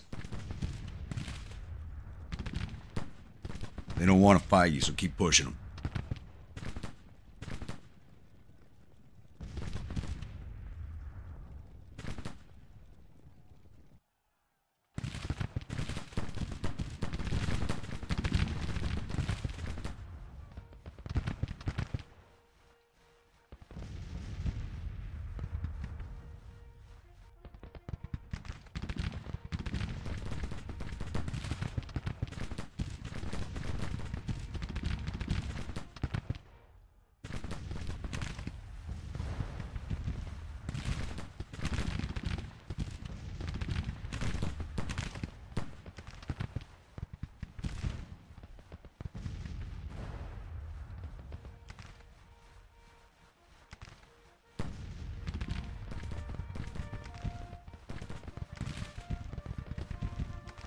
Looks like I started shifting these boys too soon.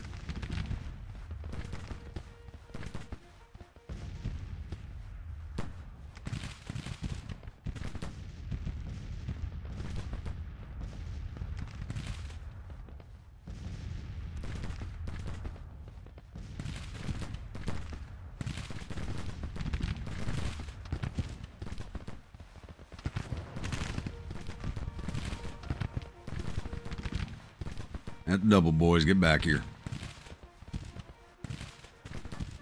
Looks like they're not trying for the flank anymore.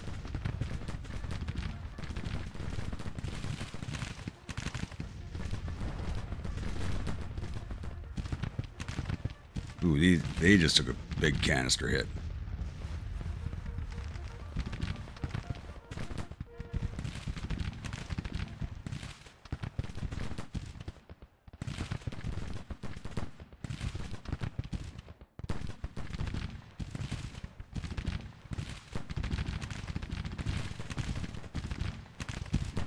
Cavalry looking.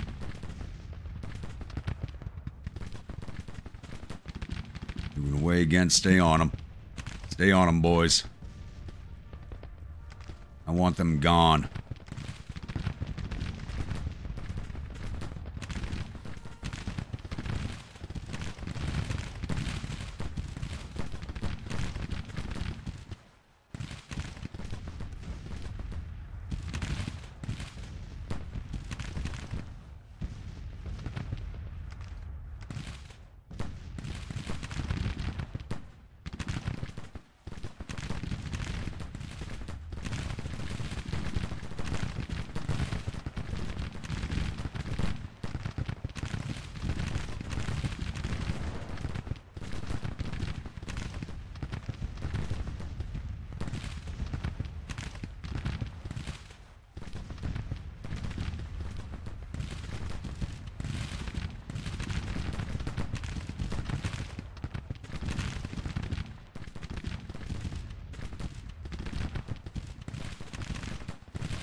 These boys are getting ready to break.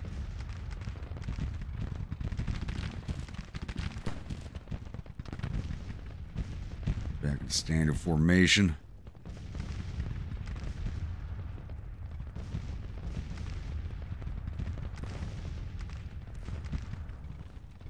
One more volley.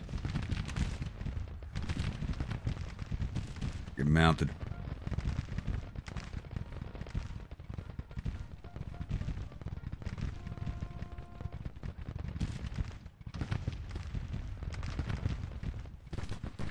There, go get them, boys.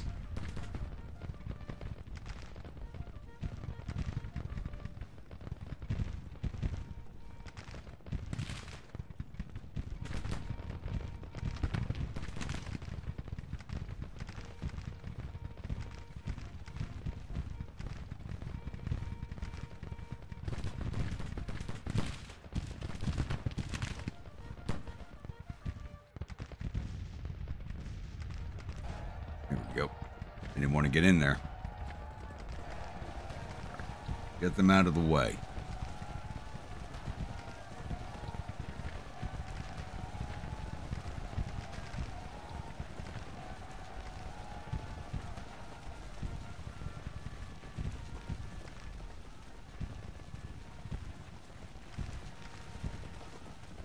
I don't think these boys will be reforming.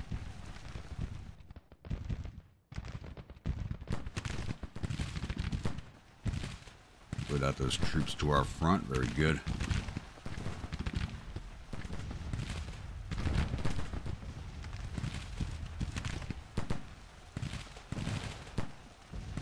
They're starting to withdraw already. They're going back to reform. Looks like I might be going back to reform. There's my cavalry. Chasing them all over the place. Come back here and engage this brigade now.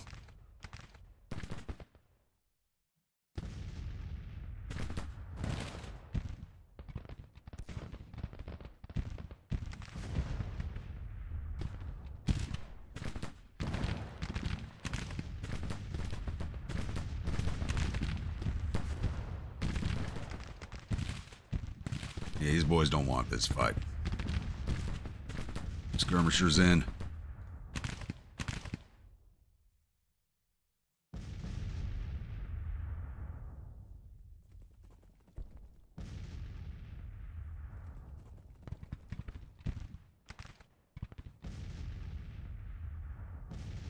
Why is your morale so low? Okay. What the hell was going on with that? Why are they capped at 50? That's a little odd.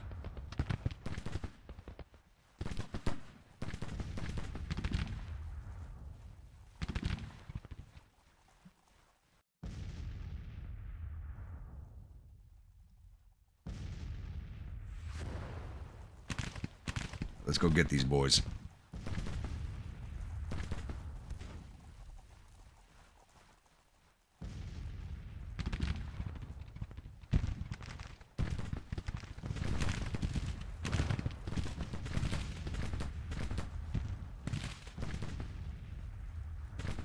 What are you guys doing? Just cross the wall and get the hell out here. Let's go.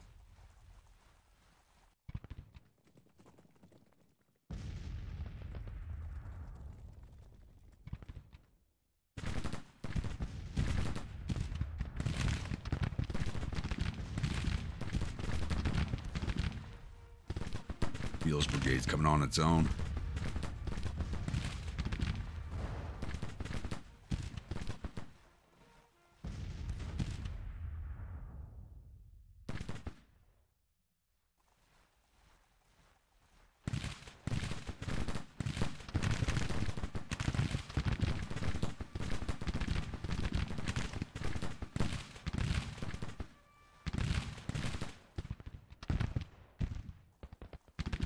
Come on, boys. Stay and fight.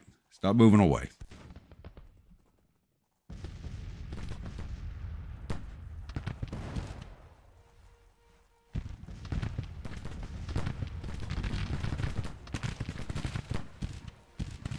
What the hell is the 1st U.S. doing? Come on.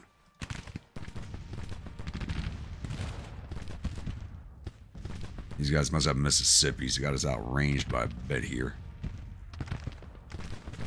Here we go.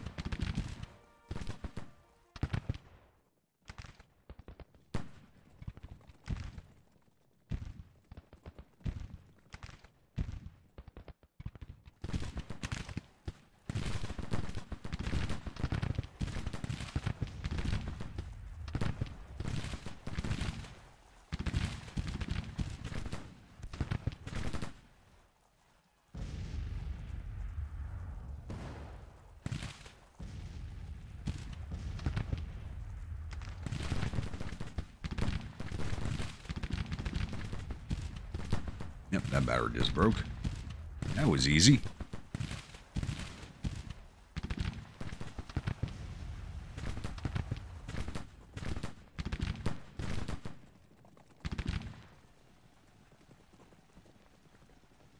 So that brigade, and now we got more coming at us.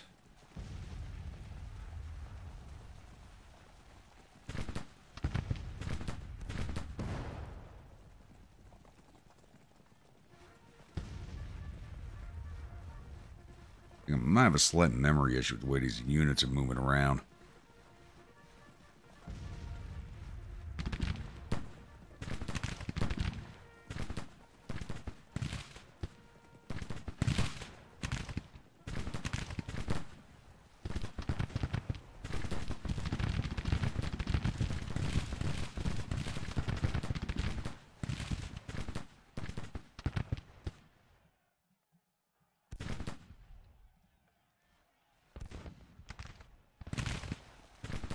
Okay, they're breaking. Go finish them.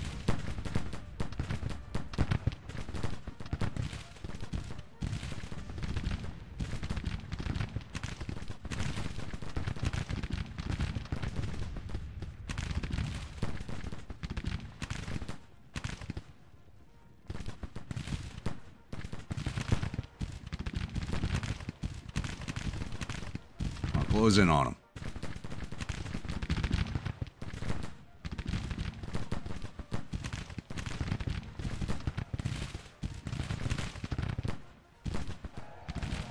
Yep.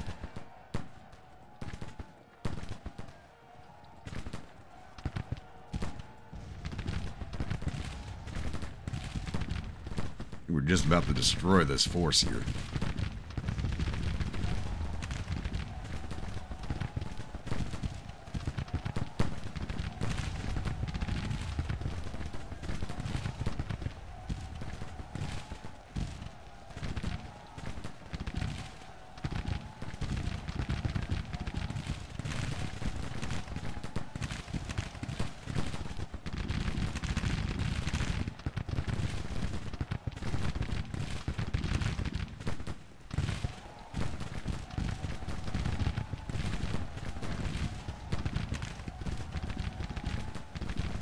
You can stop chasing them now, please. I need you boys back this way.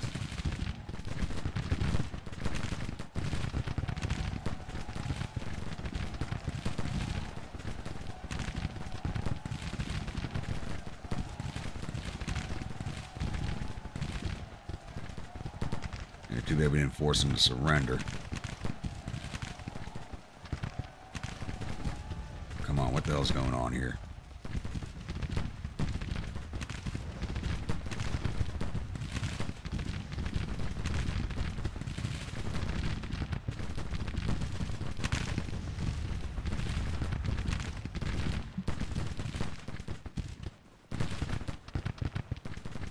Here they go. I think we have a good chance of destroying this force. We're going to keep on them, which is kind of breaking my rules a little, but we have a good chance of just getting these guys out of our way for the winter.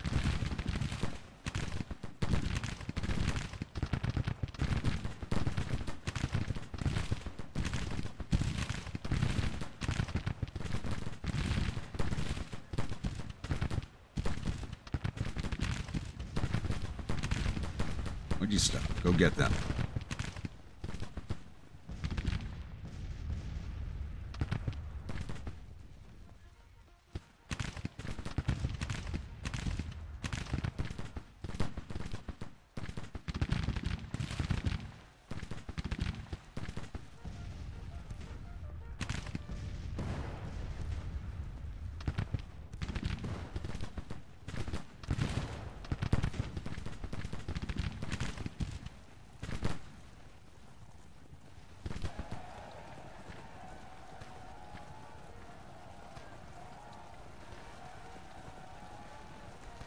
Get me those guns.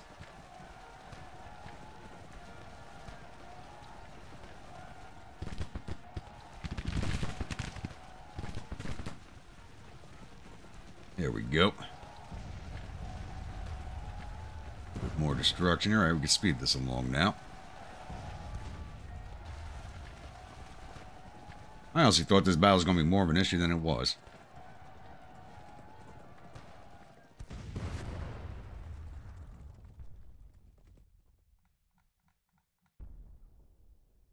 Not too bad.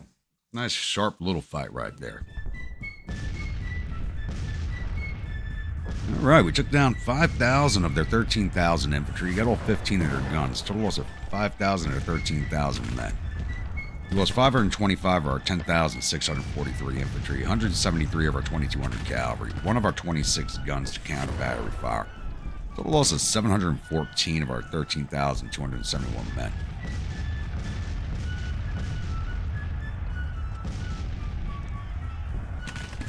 We actually went 7-1 odds again on this battle. That's 7-1. Damn.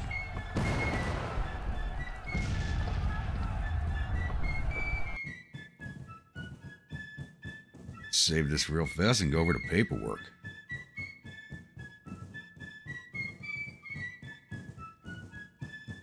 So we didn't lose any officers, so we'll go through the combat reports real fast here. Even though there's no viewer units here, we did some damage. Like 1st U.S. Cavalry did 2,104 to infantry, captured 378, did 72 to artillery, captured another 9. Brigade total 2,569. So 1st U.S. Cavalry gets a grumpy seal of approval. 16th Infantry Division, 1st U.S. Infantry did 652 to infantry, 6 to artillery for total 662. U.S. Regulars did 614 to infantry, plus up to 630. That's what they called a command staff, one of their volleys. Division total 1,292. 17th Infantry Division, 3rd U.S. Infantry did 291 to infantry, 30 to artillery for total 321. The 2nd U.S. Infantry did 501 to infantry, 52 to artillery for total 553. Division total of 874. 5th Artillery Division, 2nd U.S. Artillery did 169 to infantry, 12 to artillery for total 181. 1st U.S. Artillery did 409 to infantry, 2 to cavalry, 5 to artillery for total 421. Division total is 602. Not too bad. See if we got any of their officers. Alright, Kemper's wounded. I think it's the second time we've wounded Kemper.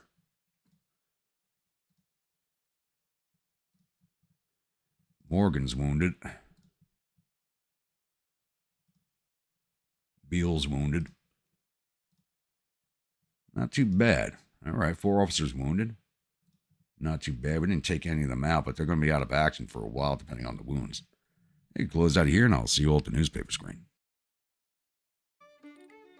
Glorious victory at the Battle of Sherman.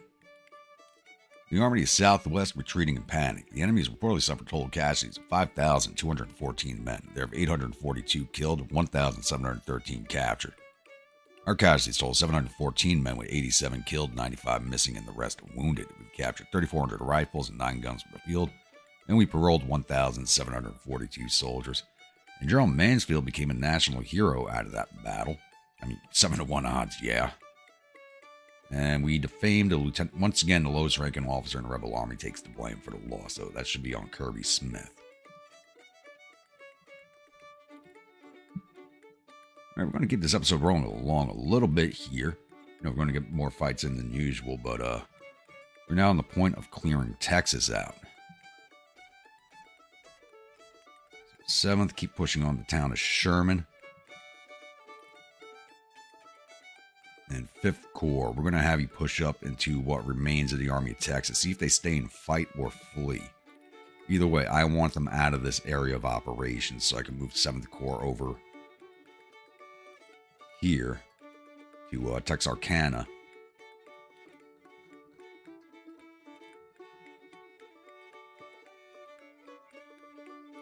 My bad, Clarksville was the next closest town. The rebels do have a prison camp here. I don't know how many guys are actually holding prisoner, but we'll go take that over. Too bad we can't destroy, because I don't want a prison camp, so I'm going to have to check this thing after every battle. Just to parole soldiers.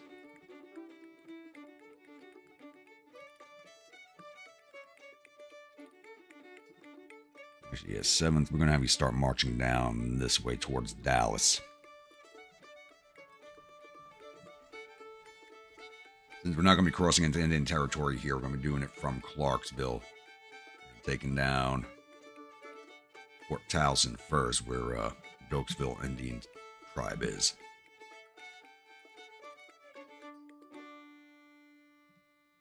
Let's see if these boys are going to fight us or not. I think they might just flee north. Nope, they're going to fight us. Man, we have done a lot of damage to these forces. All these corps that were in front of us right now all at one point had over 30,000 men in them. Now, Smith's corps is down to 13,190 infantry, 855 cavalry, and 4 guns. This shouldn't take us too long to chase these boys away. It's 8:30 in the morning, so we got the entire day to just see this force off. So we're going to go into this one hard and just get rid of these boys. Can't believe Ewell's still in charge. He should have been disgraced and replaced already. He's just destroying his forces. I'll see you all on the other side of the load screen. Welcome, my grunts, to the 6th Battle of Dallas, and I'm hoping it will be the final Battle of Dallas for this campaign. As winter is fast approaching, it is September 10th. It's 8:30 in the morning, so we got all day for this fight. So it's going to take us a while to get to our positions. As we starting down here, the rebels are starting up here. We'll probably get here about the same time, I'm thinking. So I'll get these troops set up along the road to start marching them, and I'll come back in once we have contact with the rebels. Like I said, we're just going to push hard and fast on this one. I'll be back.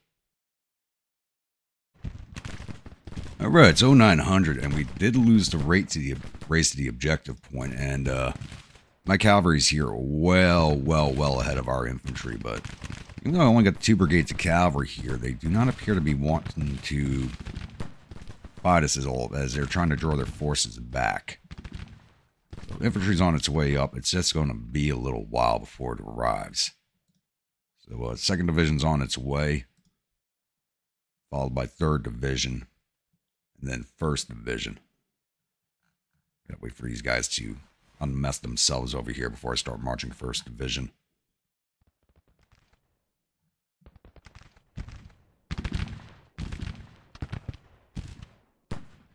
And for some reason, my division commander for the cavalry, he just caught up to them. He was like all the way back here still for some reason.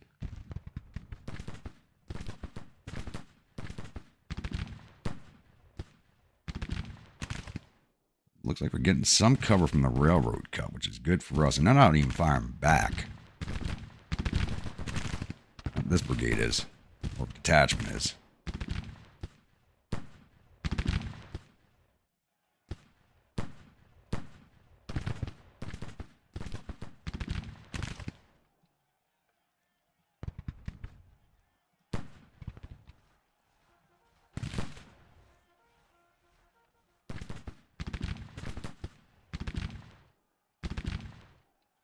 As soon as the infantry comes up, I'm going to send the 2nd Division straight into an attack along the cut right here to take the objective point.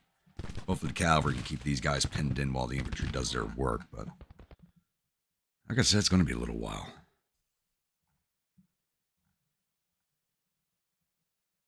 Oh, come on, get your division in a marching order. Do your job, Ferry. This is ridiculous.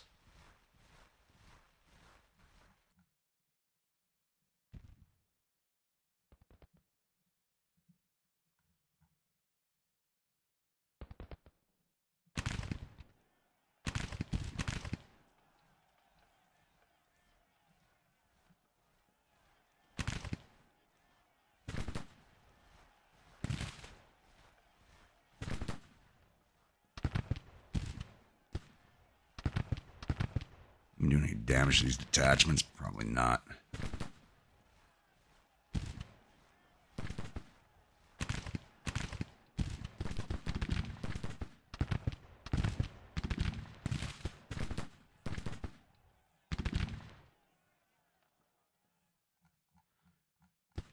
It looks like we're just going to have a standoff firefight here for a bit, so I'll be back.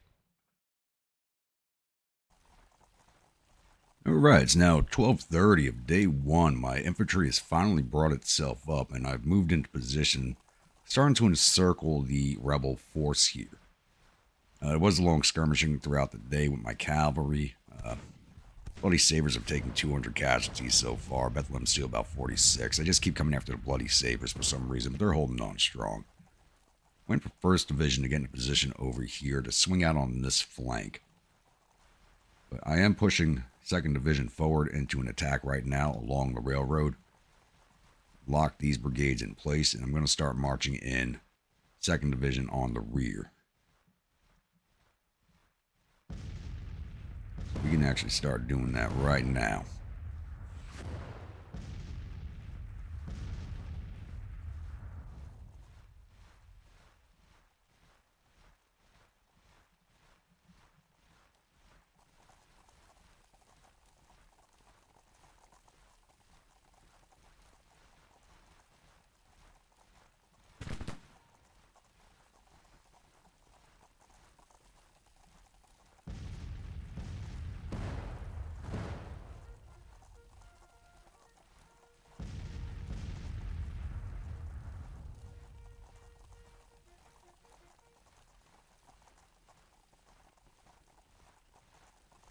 So we'll have these 2 brigades, front and rear.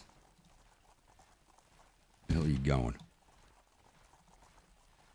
Did not give you orders to go out that way. You turn off your initiative, damn it.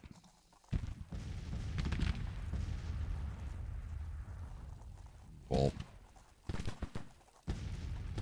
Damn division commander showing minds of their own, don't need it.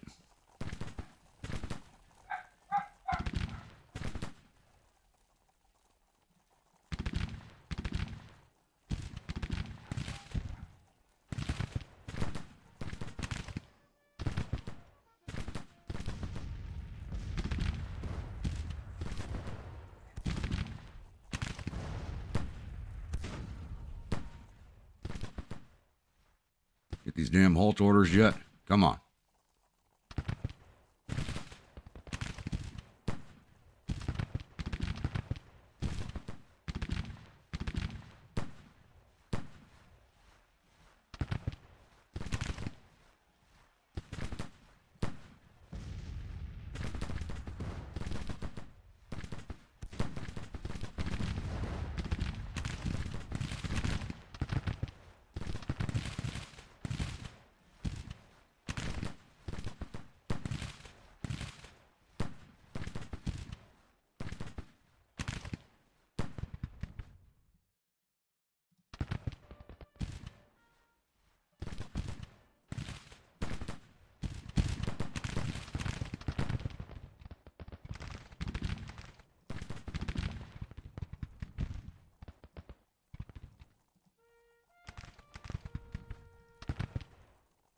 Cavalry, we're just going to pull you back now. Got enough use out of you.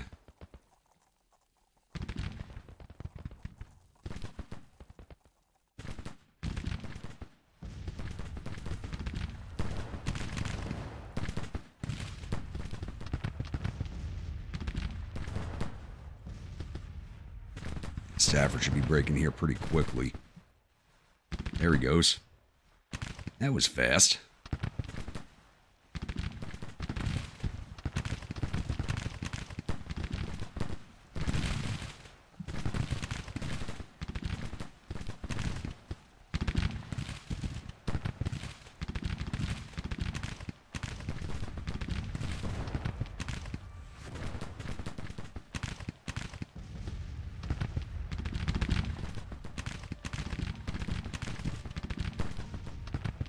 Oh yeah, I don't think the AI is going to like what's coming its way.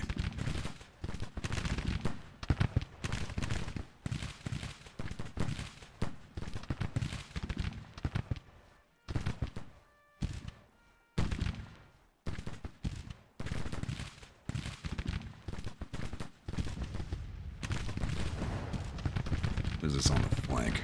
Derby Hellfighters. I don't think they're going to be getting into the fight.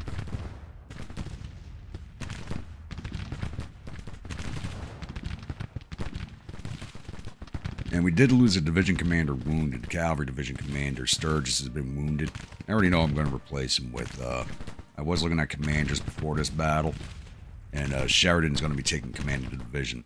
And they are retreating already, really. Probably because I got them surrounded. Let's keep on them.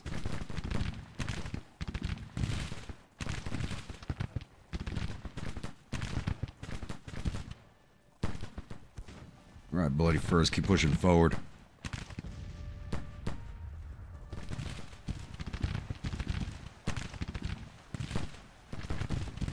Get you boys out there at the double.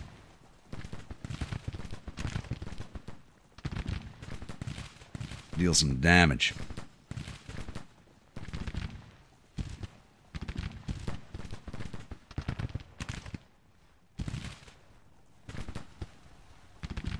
No way we're walking away with a minor victory. We've had major victories every battle so far.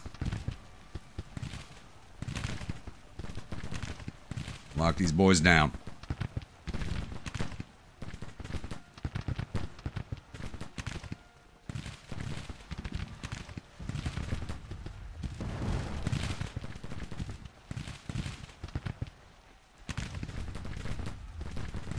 Shoot them as they run him by. I got no problem with that.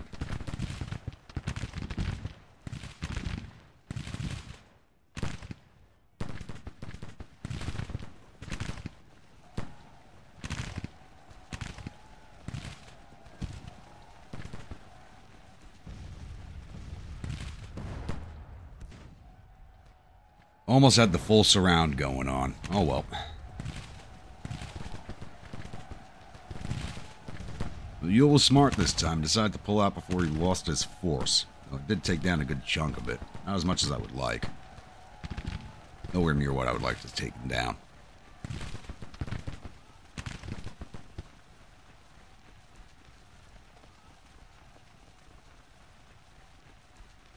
Come on, Carson, keep those sharps firing.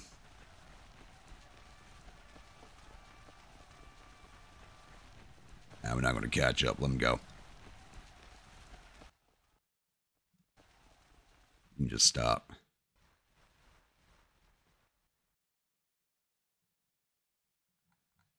Took me, I'm kind of disappointed. It took me a long time to get all these forces in position just from the retreat before I can close the goddamn jaws shut on them. Probably should have waited till 1st Division was in better positioning. That's on me. So we took down 2,000 of their 15,000 infantry, 250 or 950 cavalry. Got all 5 of their guns. Total loss of 2,300 of their 16,000 men. We lost 44 of our 24,611 infantry. We lost 249 of our 4,000 cavalry. None of our guns. Total loss of 293 men of the 29,643 we had on the field. Damn.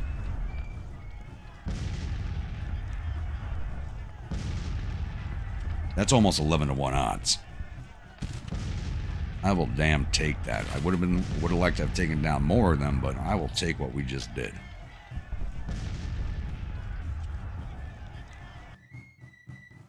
Alright, let's save this real fast and go through the paperwork.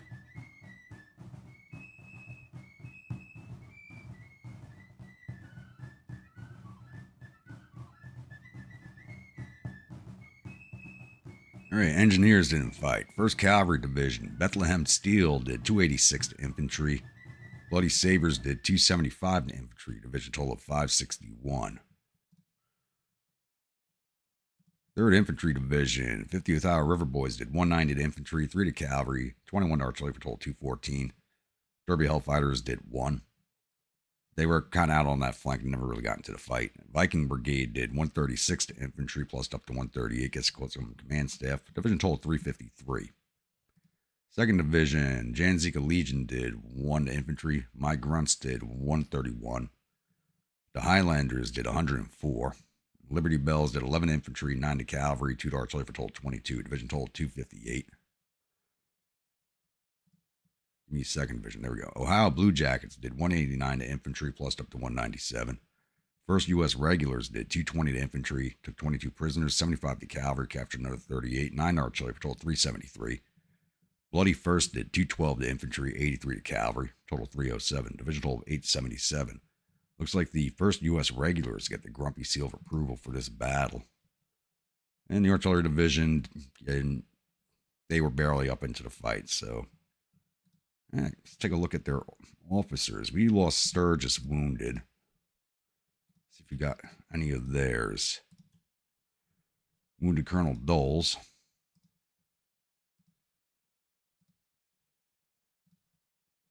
Wounded Duncan. Wounded Hayes and Hoke. So we wounded 4 of their officers to the loss of 1 of ours. Not bad at all. I'll get closed out of here, and I'll see you all on the other side of the load screen. Victory at the Battle of Dallas. The Army of Texas withdrawing. The enemy's reportedly suffered total casualties of 2,306 men. There are 293 killed, 911 captured. Our casualties totaled 293 men with 42 killed, 47 missing, and the rest wounded. We captured 1,200 rifles and 2 guns from the field and paroled 802 soldiers. It looks like Colonel Hayes took the blame for this battle. I think we wounded him too, so that sucks. Right, I'm hoping this battle concludes basically the Texas campaign. Hopefully they stay out for the rest of the winter. Before we do anything else, we do have to replace the division commander.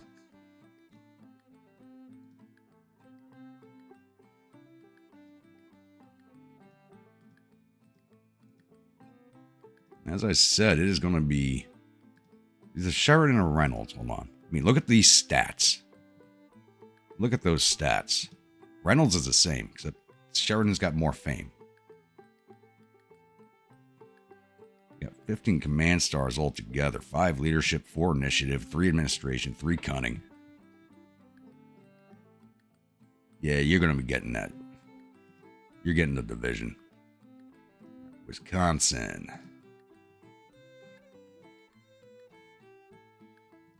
Have any cavalry officers out of Wisconsin?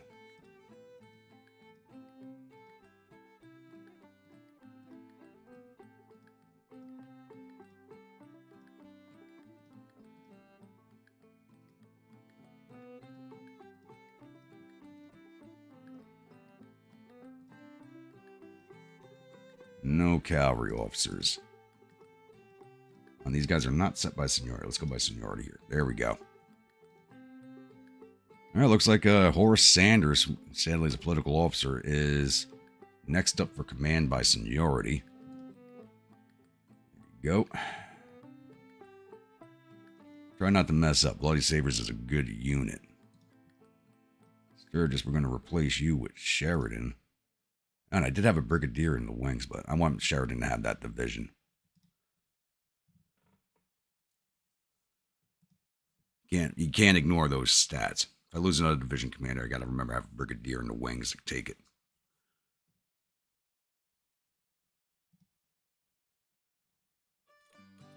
Lost some stats, but not much. Those stats are amazing. How's Bull looking? Bull's a good administrator, damn. How are my stats? My stats are like not climbing at all. That's ridiculous. Let's get this battle rolled off. I want to see where these boys retreat to.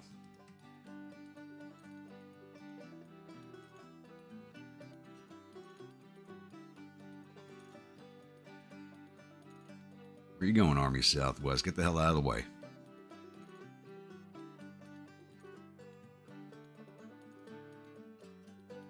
It looks like they're all retreating up into Indian territory. That's fine by me.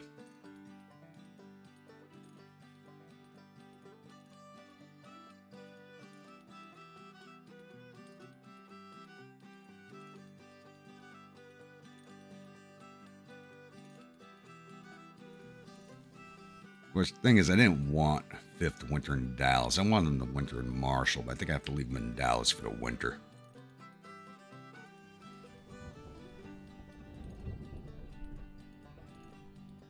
What else going on the map right now? Still quiet along the Maryland-Virginia line. Still don't have good intel on any of these units.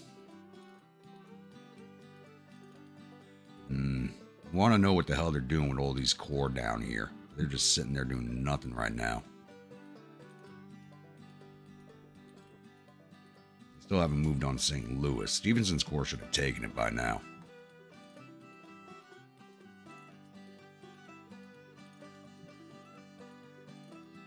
6 Corps. I did send them down.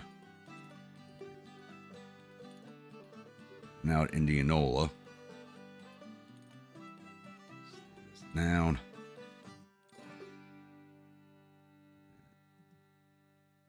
Moving to Galveston by sea.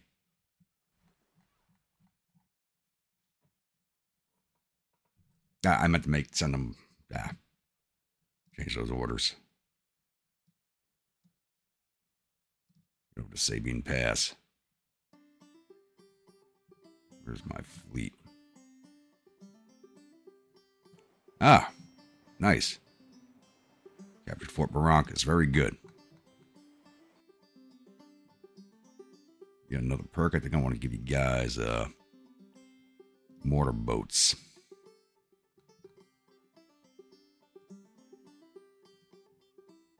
I want to send you guys back to port. Take a look at that fleet. See if I got to switch any of the ships out.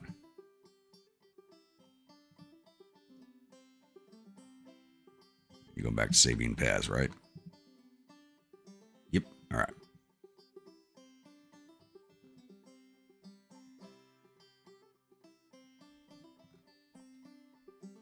Yeah, I think it is a good place to end this episode. Been a very productive one. Looks like we've finally gotten Texas cleared up. Now we just got to get set up for the winter. And hopefully they'll stay quiet over the winter. That's really what I'm hoping for. Let them rebuild their forces. We'll see what happens.